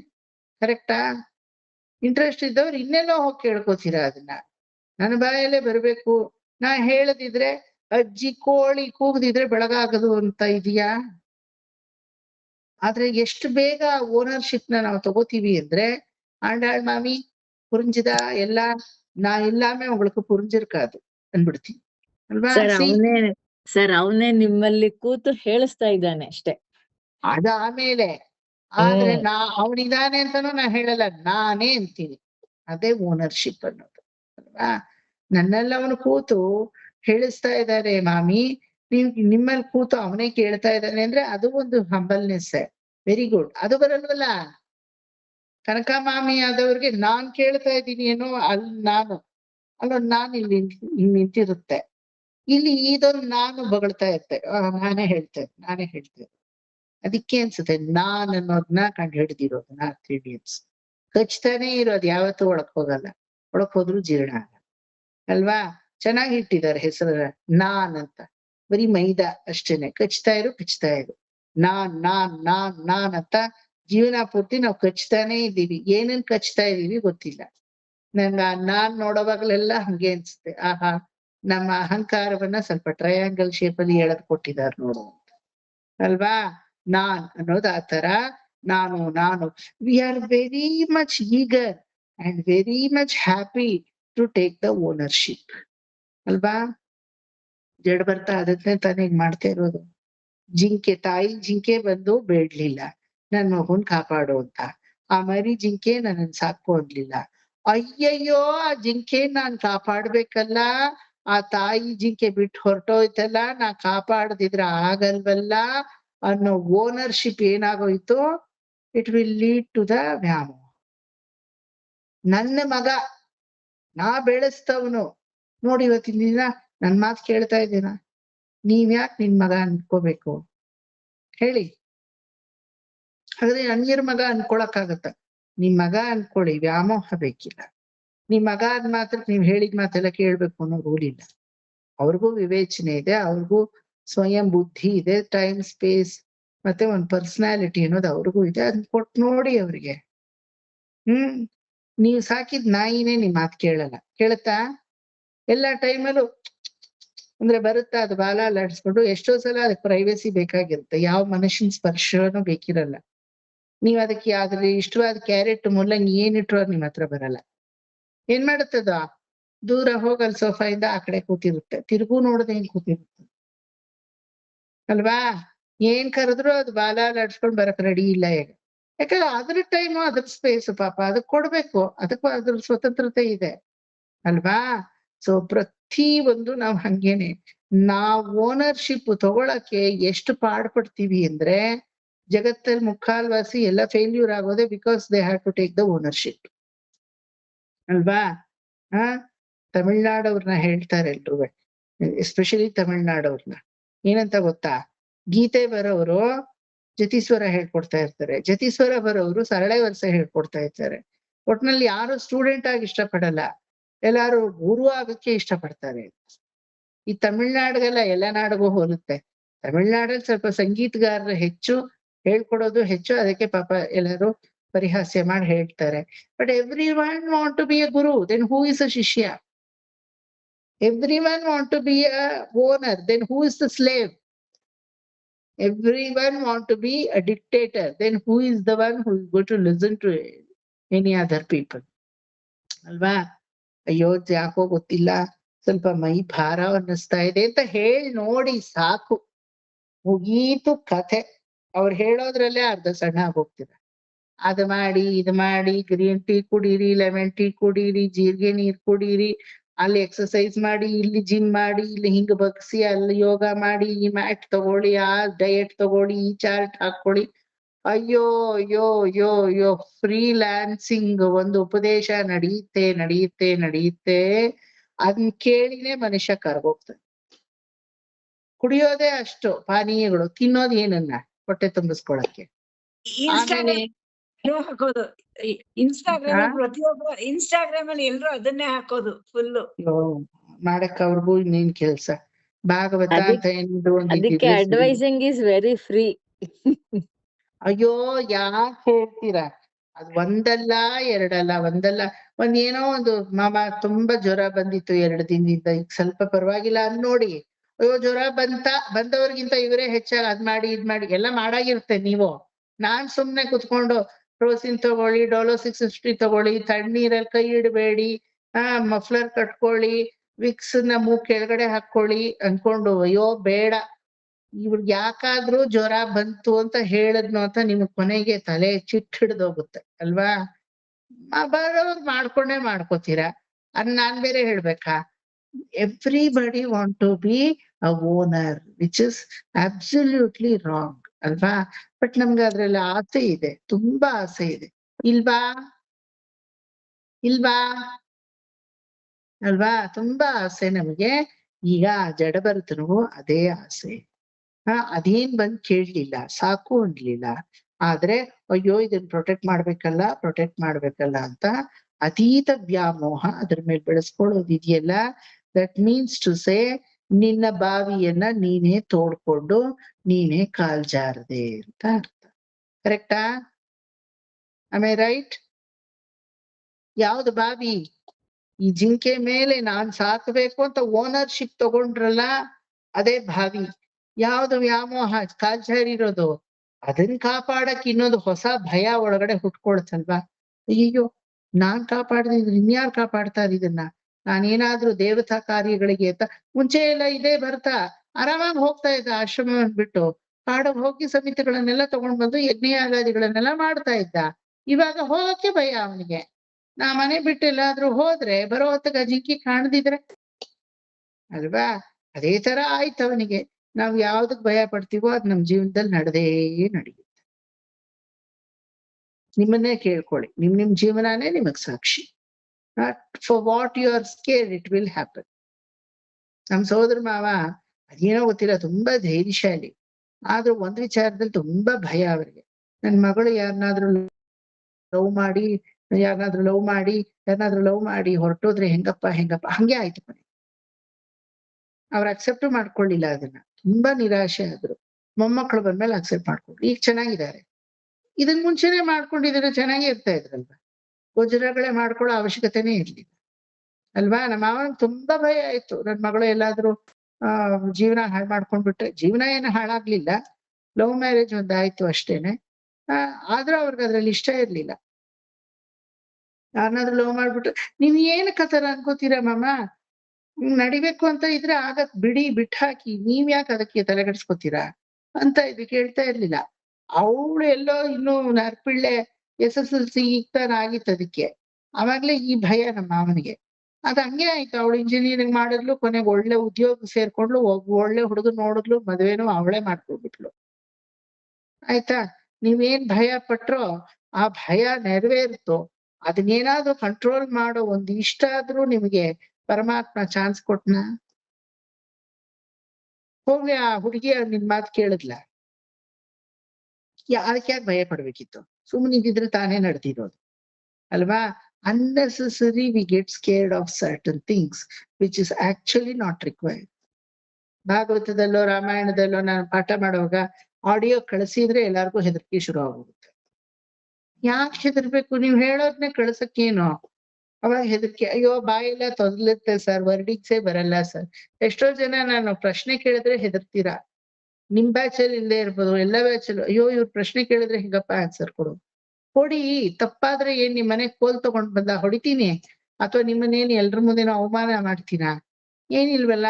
ತಪ್ಪಾಗೋದೇ ಒಳ್ಳೇದು. ತಪ್ಪು ನೀವ್ ಮಾಡಿದ್ರೇನೆ ನನ್ ಸೀಟಿಗೆ ಬೆಲೆ. ನೀವ್ ಕರೆಕ್ಟ್ ಆಗಿ ಹೇಳ್ಬಿಟ್ರೆ ನಾನು ಎದ್ದು ಹೋಗ್ತಾ ಇರ್ತೀನಿ. ಅಯ್ಯೋ ಇವ್ರಿಗೆ ಗೊತ್ತಾಗೋಗಿದೆ ಜಡ ಬರ್ತೋಪಾಕ್ಯನ, ನಾನ್ ಇನ್ನೇನ್ ಹೇಳಕ್ಕಿದೆ ಅಲ್ಲಿ ಅಂತ ಅಲ್ವಾ. ಯಾವ್ದಕ್ಕೂ ಭಯ ಪಡದೆ ಇರೋ ತನ್ಮಯತೆ, ಯಾವ್ದಕ್ಕೂ ಓನರ್ಶಿಪ್ ತಗೊಳ್ಳದೆ ಇರೋ ತನ್ಮಯತೆ. ನೋಡಿ ಈಗ ಜಡ ಭರ್ತನಿಗೆ ಅದು ಬಂದಿದೆ, ಭರತನಾಗ್ ಬರ್ಲಿಲ್ಲ. ಪರಮಜ್ಞಾನ ಇತ್ತು ಅವನಿಗೆ, ಪರಮಾತ್ಮನ ಜ್ಞಾನ ಇತ್ತು, ಉಪಾಸನೆಯನ್ನ ಮಾಡ್ತಾ ಇದ್ದ. ಆದ್ರೂ ತಾನು ಓನರ್ಶಿಪ್ ತಗೊಳ್ಳೋ ತನ್ಮಯತೆ ಅವನಲ್ಲಿ ಹೋಗಿರ್ಲಿಲ್ಲ ಅಲ್ವಾ. ನಾವು ಅಷ್ಟೇ ಎಲ್ಲ ಮಾಡ್ತೀವಿ, ದೇವ್ರ ಪೂಜೆ ಮಾಡ್ತೀವಿ, ದೇವತಾ ಕಾರ್ಯಗಳಿಗೆ ಮನಸ್ಸು ಕೊಡ್ತೀವಿ. ನಾನಲ್ಲ ಅನ್ನೋದು ನಮಗೆ ಗೊತ್ತಿದೆ, ಅವನೇ ಎಲ್ಲ ಅನ್ನೋ ಜ್ಞಾನವೂ ನಮಗಿದೆ. ಆದ್ರೂ ನಾನೇ ಎಲ್ಲ ಅಂತ ವರ್ತಿಸ್ತೀವಿ ಅಲ್ವಾ. ನಾನ್ ಯಾವ್ದಕ್ಕೂ ಅಲ್ಲ ಅನ್ನೋ ಜ್ಞಾನ ಚೆನ್ನಾಗ್ ಗೊತ್ತಿದೆ. ಗೊತ್ತಿಲ್ವಾ? ಗೊತ್ತಿದ್ಯಾ ರೇಖಾ ಅವ್ರೆ? ಸ್ಪಷ್ಟತೆ ಇದೆಯಾ ಇಲ್ವಾ ನಮ್ಮಲ್ಲಿ? ಖಂಡಿತ ಇದೆ. ನಾನ್ ಯಾವ್ದಕ್ಕೂ ಅಲ್ಲ, ಅವನೇ ಎಲ್ಲ, ಅದು ಇದೆ. ಕದಾ ಕಸ್ತೂರಿ ಮಾಮಿ? ಇದೆಯಾ ಇಲ್ವಾ? ನಾನು ಯಾವ್ದಕ್ಕೂ ಅಲ್ಲ ಅನ್ನೋದು ಇದೆ, ಅವನೇ ಎಲ್ಲ ಅನ್ನೋದು ಇದೆ. ಆದ್ರೂ ನಾನೇ ಇಲ್ಲ ಅಂತಾನೂ ವರ್ತಿಸ್ತೀವಲ್ಲ. ಇದೇನಿದು ಭಗವಂತ, ಈ ತರ ನಮ್ಮನ್ ಮಾಡ್ತೀಯಲ್ಲ ನೀನು. ನೀನೇ ಎಲ್ಲ ಅನ್ನೋ ಜ್ಞಾನ ಇದೆ, ನಾನ್ ಯಾವ್ದಕ್ಕೂ ಇಲ್ಲ ಅನ್ನೋದು ಗೊತ್ತಿದೆ, ಆದ್ರೆ ನಾನೇ ಎಲ್ಲ ಅಂತ ವರ್ತಿಸ್ತೀನಲ್ಲ. ದೇಹದ ಸಂಬಂಧ ಆತರ ಏನು ಮಾಡಕ್ಕಾಗಲ್ಲ. ಪಂಚಭೌತಿಕವಾಗಿ ಸ್ಥೂಲಕಾಯವಾಗಿ ಇರುವ ಸಂಬಂಧ ನಾನೇ ಎಲ್ಲ ಅಂತ ನಮ್ಮನ್ನ ವರ್ತಿಸಕ್ಕೆ ಬಿಡುತ್ತೆ. ಇಲ್ಲಿವರೆಗೂ ಎಲ್ಲಾರ್ಗೂ ಕತೆ ಪ್ಲಸ್ ಫಿಲಾಸಫಿ ಎರಡು ಅರ್ಥ ಆಯ್ತಾ? ಕಥೆನಲ್ಲಿ ಡೌಟ್ ಇದ್ರು ಕೇಳ್ಕೊಳ್ಳಿ, ಫಿಲಾಸಫಿಲಿ ಡೌಟ್ ಇದ್ರು ಕೇಳಿ. ಇನ್ನು ಇದಕ್ ಮುಂದಕ್ಕೆ ಎಕ್ಸ್ಪ್ಲೇನ್ ಮಾಡಲ್ಲ, ತುಂಬಾ ಹೆವಿ ಆಗೋಗುತ್ತೆ. ಗೊತ್ತಾಯ್ತಾ? ಸಿಂಪಲ್. ಒಬ್ಬ ರಾಜ ತನ್ನ ರಾಜ್ಯಾಂಗವನ್ನೆಲ್ಲ ಬಿಟ್ಟ ಮಕ್ಕಳಿಗೆ ಕೊಟ್ಟ. ಅದ್ರಲ್ಲಿ ಏನೋ ಅವನಿಗೆ ವ್ಯಾಮೋಹ ಇರ್ಲಿಲ್ಲ. ಆದ್ರೆ ಸನ್ಯಾಸಿಯಾಗಿ ಜೀವಿಸುವಂತಹ ರಾಜ ಒಂದು ಯಾವ್ದೋ ಜಿಂಕೆ ಮರಿಗೆ ತನ್ನನ್ನ ತಾನು ವಶವಾಗಿ ಪಡಿಸ್ಕೊಂಡು ಬಲಿಯಾಗಿ ತಾನು ಜಿಂಕೆಯಾಗಿ ಕೊನೆಗೆ ಪರಮಜ್ಞಾನಿಯಾಗಿ ಹೊರಗಡೆ ಬಂದ. ಇನ್ನು ಆ ಪರಮಜ್ಞಾನಿಯಾಗಿ ಹೊರಗಡೆ ಬಂದಿರೋ ಜಡಭರತನ ಉಪಾಖ್ಯಾನ ನಾನು ಇನ್ನೂ ಶುರುನೇ ಮಾಡಿಲ್ಲ. ಇದೆಲ್ಲ before introductory part, before the ಉಪಾಖ್ಯಾನ. ಉಪಾಖ್ಯಾನ ಚೆನ್ನಾಗ್ ಅರ್ಥ ಆಗ್ಬೇಕು ಅಂದ್ರೆ ಇದೆಲ್ಲ ಚೆನ್ನಾಗ್ ಅರ್ಥ ಆಗ್ಬೇಕು. ಆಯ್ತಾ? ಅದೇ ನಮ್ಮ ಜೀವಿತದಲ್ಲಿ ಎಲ್ಲವನ್ನೂ ಬಿಡಕ್ ನಾವು ರೆಡಿಯಾಗಿದ್ದೀವಿ. ಆದ್ರೆ ಯಾವ್ದೋ ಒಂದನ್ನ ಹಿಡ್ಕೊಂಡು ಅದಕ್ ನಾವ್ ಓನರು ಅಂತ, ಅಥವಾ ಅದನ್ನ ನಾನು ಪ್ರೊಟೆಕ್ಟ್ ಮಾಡ್ತೀನಿ ಅಂತ ಜಿಂಕೆಯ ಮನಸ್ಸನ್ನ ಉಳ್ಳವರಾಗಿ ನಮ್ಮ ಋಣದ ಭಾರವನ್ನ ನಾವೇ ಹೊತ್ತುಕೊಂಡು ಪುನರ್ಜನ್ಮಗಳನ್ನ ಪಡೆದು ಮತ್ತೆ ಸಂಸಾರ ಕೂಪದಲ್ಲಿ ಬಿದ್ದು ಬಿದ್ದು ಬಿದ್ದು ಯಾವುದೋ ಒಂದು ರೀತಿಯ ಭಯ, ಬೇಡವೇ ಬೇಕಿಲ್ಲ ನಮಗ್ ಭಯ. ಅಭಯಂಕರನ ಕೈಯಲ್ಲಿ ಇರುವಾಗ ಏದು ಭಯಂ ಯಾಮೆರಕ್ಕ ಭಯಮಿಲ್ಲ ಅಂತ ಹೇಳ್ತಾರಲ್ವಾ. ಅವನಿರೋವಾಗ ಭಯವೇ ಬೇಕಿಲ್ಲ. ಆದ್ರೂ ಇದು ನೋಡಿದ್ರೆ ಭಯ, ಅದನ್ನ ಕಂಡ್ರೆ ಭಯ, ಇದು ಬಂದ್ರೆ ಭಯ, ಆ ವ್ಯಾಧಿ ಬಂದ್ರೆ ಭಯ, ಈ ವ್ಯಾಧಿ ಬಂದ್ರೆ ಭಯ. ಹಾಗಾದ್ರೆ ನಿಮಗ್ ಬಂದ್ರೆ ಭಯ ಇಲ್ವಾ ಸರ್? ಇಷ್ಟು ಬ್ಯಾಚಿಗೆ ಜಡಭರತೋಪಾಖ್ಯಾನ ಮಾಡಿದೀನಿ, ಸುಮಾರು ಬ್ಯಾಚ್ಗಳಿಗೆ ಮಾಡ್ಬಿಟ್ಟಿದೀನಿ. ಹಾಗಾದ್ರೆ ನಿಮ್ಗೆ ಭಯವೇ ಇಲ್ವಾ? ನನಗೂ ಉಂಟು ಆ ಭಯ. ಇಲ್ಲ, nobody can rescue out of that ಭಯ. ಅಟ್ಲೀಸ್ಟ್ ಭಯದ ಒತ್ತಡ ಕಮ್ಮಿ ಆಗ್ಬೋದಷ್ಟೇನೆ ಅಲ್ವಾ? ಸೊ ಈ ರೀತಿ ಭಯದಿಂದ ಈಗ ಇವನೇ ನಾನೇ ಸಾಕೋದು, ನಾನೇ ಸರ್ವಸ್ವ ಈ ಜಿಂಕೆಗೆ, ನಾನಿಲ್ಲ ಅಂದ್ರೆ ಅದಕ್ಕೆ ಆಕ್ಸಿಜನ್ನೇ ಇಲ್ಲ, ನಡೀರಿ ಆ ಕಡೆ ಅಲ್ವಾ? ನಾನಿಲ್ಲ ಅಂದ್ರೆ ಅದಕ್ಕೆ ಜೀವನಾನೇ ಇಲ್ಲ ಅನ್ನೋ ಲೆವೆಲ್ಗೆ ತನ್ನನ್ನ ತಾನು ವ್ಯಾಮೋಹ ಕೂಪದಲ್ಲಿ ಇಟ್ಟುಕೊಂಡು ಅದನ್ನ ಕಾಪಾಡಕ್ಕೆ ಹೋಗಿ ಅದು ಕಳೆದೋಗಿ ಕೊನೆಗೆ ಅದರಲ್ಲೇ ವ್ಯಾಮೋಹಿತನಾಗಿ ತನ್ನ ಜೀವನವನ್ನ ತ್ಯಜಿಸಿ ಮತ್ತೆ ಜಿಂಕಿ ಯೋನಿಯಲ್ಲಿ ಹುಟ್ಟಿ ಬಂದು ನಂತರ ಛೇ ಯಾವುದೋ ಒಂದು ನಾನು ಪಂಚಭೂತ್ಯಾತ್ಮಿಕ ಶಕ್ತಿಯಿಂದ ಬಂದಿರೋ ಕೇವಲ ಶರೀರ ಅನ್ಕೊಂಡು ಯಾವುದೋ ಶಾರೀರ ಸಂಬಂಧವನ್ನೇ ಆಸೆ ಪಟ್ನಲ್ಲ. ನನ್ನ ಬುದ್ಧಿಗೆ ಏನ್ ಹೇಳೋಣ? ಸೂಕ್ಷ್ಮವಾದ ಆತ್ಮಾವಲೋಕನ ಮಾಡ್ಕೊಂಡಿದ್ರು ಕೂಡ ಶರೀರದಲ್ಲೇ ನಾನು ತೊಳಲಿ ಒಳಲಿ ವ್ಯಾಪಿಸ್ತಾ ಇದ್ನಲ್ಲ. ಸರಿ, ಈ ಜಿಂಕೆಯನ್ನ ನಾನು ಈ ಜಿಂಕೆ ಯೋನಿಯಲ್ಲಿ ಸವಿಸ್ಬಿಟ್ಟು ಪರಮಾತ್ಮನ ಉಪಾಸನೆ ಮಾಡಿ ನಂತರ ಪರಮಜ್ಞಾನಿ ಆಗ್ಬೇಕು ಅಂತ ಮುಕ್ತಿನಾಥದಲ್ಲೇ ಜಿಂಕೆ ಪರಮಾತ್ಮನನ್ನೇ ನೆನೆದು ನೆನೆದು ನೆನೆದು ನೆನೆದು ತನ್ನ ಜೀವಿತಾವಧಿಯನ್ನ ಸವಿಸ್ಬಿಟ್ಟು ಈಗ ಅಪರೋಕ್ಷ ಜ್ಞಾನಿಯಾಗಿ ಇಡೀ ಜಗತ್ತಿಗೆ ಯಾವ ರೀತಿಯ ರಿಯಾಕ್ಷನ್ನು ಇಲ್ಲದೆ ತಾನು ಸ್ವಯಂ ವ್ಯಕ್ತ ಸ್ವರೂಪನಾಗಿ ಜಡಭರತ ಹುಟ್ಟಿದ್ದಾನೆ. ಇಲ್ಲಿಗೆ ಈ ಕತೆ ಅಂಡ್ ಫಿಲಾಸಫಿ ನಿಲ್ಲಿಸ್ಕೊಳ್ಳೋಣ. ಫ್ರೆಶ್ ಮೈಂಡ್ ಅನ್ನೋದು ಈಗ ಜಡಭರತ. ನಿಮ್ಮ ಫ್ರೆಶ್ ಮೈಂಡ್ ಈಗ ತೊಳಲಾಯ್ತು, ಬಳಲಾಯ್ತು, ಓನರ್ಶಿಪ್ ತಗೊಂಡಾಯ್ತು, ಯಾವ್ದಕ್ಕೋ ಭಯ ಪಟ್ಟಾಯ್ತು, ನನ್ನ ಋಣದ ಭಾರವನ್ನ ಹೊತ್ತಾಯ್ತು, ಸಂಸಾರ ಕೂಪದಲ್ಲಿ ಬಿದ್ದಾಯ್ತು, ಮತ್ತೆ ಜನ್ಮವನ್ನ ಪಡೆದಾಯ್ತು, ಎಲ್ಲ ಆಯ್ತು. ಇದ್ರಲ್ಲಿ ಇಷ್ಟ ಹೇಳಿದ್ರಲ್ಲಿ ನಿಮ್ಗೆ ಯಾವ್ದಾದ್ರು ಆಗದೆ ಇದೆಯಾ? ಎಲ್ಲಾರ್ಗು ನಮ್ಗಾಗಿದೆ, ಕರೆಕ್ಟಾ? ಇಷ್ಟು ಹೇಳಿರೋದ್ರಲ್ಲಿ ಯಾವ್ದಾದ್ರು ನಿಮ್ಗೆ ಆಗದೆ ಇದೆಯಾ ಹೇಳಿ? ಎಲ್ಲ ನಮಗೆ ಅನ್ವಯಿಸಿದೆ ಅಲ್ವಾ? ನಾನೇ ಈಗ ಜಡಭರತನಾಗಿ ಹೊರಗಡೆ ಬಂದಿದ್ದೀನಿ. ನೀವೇ ಕೊನೆಗೆ ರಹುಗಣನೂ ಆಗ್ತೀರಾ. ಅವನ್ ಯಾವ್ದೋ ಸಿಂಧು ಸೌವೀರ ಮಹಾಪತಿ ಮಹಾರಾಜ ಅಂತ ಅನ್ಕೋಬೇಡಿ. ಆ ಸಿಂಧು ಸೌವೀರ ಅನ್ನೋದು ನಮ್ಮಲ್ಲೇ ಇದೆ. ನೀವೇ ರಹುಗಣನೂ ಆಗ್ತೀರಾ ನೆಕ್ಸ್ಟ್ ಕ್ಲಾಸ್ ಅಲ್ಲಿ. ಏನು ಎತ್ತ ಅಂತ ಎಲ್ಲ ನೆಕ್ಸ್ಟ್ ಕ್ಲಾಸ್ ಅಲ್ಲಿ ಪರಿಶೀಲನೆ ಮಾಡಿ ನೋಡೋಣ. ಇನ್ನೊಂದು 8 ನಿಮಿಷ ಟೈಮ್ ಇದೆ. ಏನ್ ಡೌಟ್ ಇದ್ರು ದಯವಿಟ್ಟು ಕೇಳ್ಕೊಳ್ಳಿ. ಮುಂದಕ್ಕೆ ಎಕ್ಸ್ಪ್ಲನೇಷನ್ ಮಾಡಲ್ಲ, ಹೆವಿ ಆದ್ರೆ ಕಷ್ಟ. ಅರ್ಥ ಮಾಡ್ಕೊಂಡಿರೋದು ಅಚ್ಚುಕಟ್ಟಾಗಿ ತಲೆಯಲ್ಲಿ ಕೂತ್ಕೋಬೇಕು. Okay, any doubt? Philosophy part ಅರ್ಥ ಆಯ್ತಾ? ಕತೆ ಅರ್ಥ ಆಗತ್ತೆ. ಕತೆ ಸಿಂಪಲ್ಲು. ಕತೆ ಏನ್ ಅದ್ರಲ್ಲಿ ತುಂಬಾ ದೊಡ್ಡ ಏನು ಮರ್ಮದ ಕತೆ ಏನಿಲ್ಲ ಅಲ್ಲಿ. ವೆರಿ ಸರಳವಾದ ಕತೆ. ಬಟ್ ಫಿಲಾಸಫಿ ಅರ್ಥ ಆಗ್ಬೇಕು. ಆಯ್ತಾ? ಯಾರೋ ಭರತ ಅಲ್ಲ, ನಾನೇ ಭರತ ಅಂದಾಗ ಎಲ್ಲ ಅರ್ಥ ಆಗೋಗುತ್ತೆ. ಏమైనా ಡೌಟ್ ಉಂದಾ ಕಸ್ತೂರಿ ಮಾಮಿ, ಸುಕನ್ಯಾ மாமி? உங்களுக்கு ஏதாவது டவுட் இருக்கா? ಪ್ರಭಾ ಮಾಮಿ? ನಾವು ಜೀವನದಲ್ಲಿ ಅಳವಡಿಸ್ಕೋಬೇಕು ಅಷ್ಟೇನೆ, ಅನುಷ್ಠಾನಕ್ಕೆ ತರ್ತಾ ಇರ್ಬೇಕು ಅಷ್ಟೇ. ಅನುಷ್ಠಾನಕ್ಕೂ ತಂದಿರ್ತೀವಿ ಎಷ್ಟೋ ಸಮಯ ಅಂಡಾಳ್ ಮಾಮಿ. ಯಾಕಂದ್ರೆ ಲೈಫ್ ಎಕ್ಸ್ಪೀರಿಯನ್ಸ್ ಅನ್ನೋದು ಖಂಡಿತ ನಮ್ಮನ್ನ ಮೋಟಿವ್ ಮಾಡಿರುತ್ತೆ, ಮೋಟಿವೇಶನ್ ಆಗಿರುತ್ತೆ. ಯಾವ್ದೋ ಒಂದ್ರಲ್ಲಿ ವ್ಯಾಮೋಹ ಬೆಳೆಸ್ಕೊಂಡು ಚೇಚೆ ಇದರಿಂದ ಬರೀ ನೋವಪ್ಪ ಬೇಡ ಅಂತ ಅದನ್ನ ಅನುಷ್ಠಾನಕ್ಕೂ ತಂದ್ಕೊಂಡ್ಬಿಟ್ಟಿರ್ತೀರ ನಿಮ್ಗೆ ಗೊತ್ತೇ ಇರಲ್ಲ. ಹೌದು ಇದರಿಂದ ನಾನು ವಿಮೋಚಿತನಾಗಿದ್ದೀನಿ ಅಂತ ರಿಯಲೈಸ್ ಆಗಿರಲ್ಲ ಅಷ್ಟೇ. ಬಟ್ ಈ ತರ ಕಥಾರೂಪಕವಾಗಿ ಫಿಲಾಸಫಿಕಲ್ ಆಗಿ ಕೇಳಿದಾಗ ನಮ್ಗೊಂದಿಷ್ಟು ತಲೆ ಒಳಗ್ ಹೋಗಿ ಅನುಷ್ಠಾನಕ್ಕೆ ಎಲ್ಲಾ ಬರ್ದೇ ಇರ್ಬೋದು. ಯಾಕಂದ್ರೆ ಲೌಕಿಕ ಜೀವನದಲ್ಲಿ ಎಲ್ಲಾರ್ನೂ ಅಳವಡಿಸ್ಕೊಳಕ್ ಸಾಧ್ಯವಿಲ್ಲ. ಕೆಲವೊಂದು ಭಾಗವತದಲ್ಲಿ ಕೇಳಕ್ ಚೆನ್ನಾಗಿದ್ದೀಯ ಹೊತ್ತು ನಿಜ ಪ್ರಾಕ್ಟಿಕಲ್ ಅಂತ ತಗೊಂಡಾಗ ಎಲ್ಲಿ ಆಗತ್ತಾ ಅದು? ಅಲ್ಲ, ನಾಟ್ ಸೊ. ನಾವು ಇದ್ರೂನು ನಮ್ ಸುತ್ತಮುತ್ತ ಪ್ರಪಂಚ ನಮ್ಮನ್ನ ಅದು ಬಿಡೋದಿಲ್ಲ. ಅಕ್ಕ ತಂಗಿ ಮಕ್ಕಳು ಅವಾಗ ನಾವು ರಿಪ್ಲೈ ಮಾಡ್ಲೇಬೇಕಾಗತ್ತೆ. ನಾವು ಮನಸ್ಸನ್ನ ಕ್ಲೇಶ ಮಾಡ್ಕೊಂಡೇ ಮಾಡ್ಕೋತೀವಿ. ಇಷ್ಟು ನೋಡಿದ್ರೆ ಅದು ಆಗುತ್ತೆ, ಏನು ಮಾಡಕ್ಕಾಗಲ್ಲ. ಅದೇ ಆ ಟೈಮಲ್ಲಿ ಕ್ಲೇಶ ಆಗತ್ತೆ, ಏನು ಮಾಡಕ್ಕಾಗಲ್ಲ. ಕ್ಲೇಶದ ಒತ್ತಡ ಕಮ್ಮಿ ಆಗುತ್ತೆ. ಅಷ್ಟೇ. ಅಯ್ಯೋ ಇದೆಲ್ಲ ಇರೋದೇ ಸಹಜ ಬಿಡು, ಭಾಗವತದಲ್ಲೇ ಕೇಳ್ಪಟ್ಟಿದೀವಲ್ಲ. You don't take it very seriously. Let us handle it, not to worry ಅಂತ ಬಂದ್ಬಿಡುತ್ತೆ. ಒಂದು ಲೈಟರ್ ವರ್ಷನ್ ಅಲ್ಲಿ ತಗೊಂಡ್ ಹೋಗ್ತೀರಾ, ಅಷ್ಟೇ ವ್ಯತ್ಯಾಸ ನಮ್ಮಲ್ಲಿ. What is the use of understanding ಜಡಭರತೋಪಾಖ್ಯಾನ? Use of understanding Jadabharatopakhyaana is not avoiding the situation.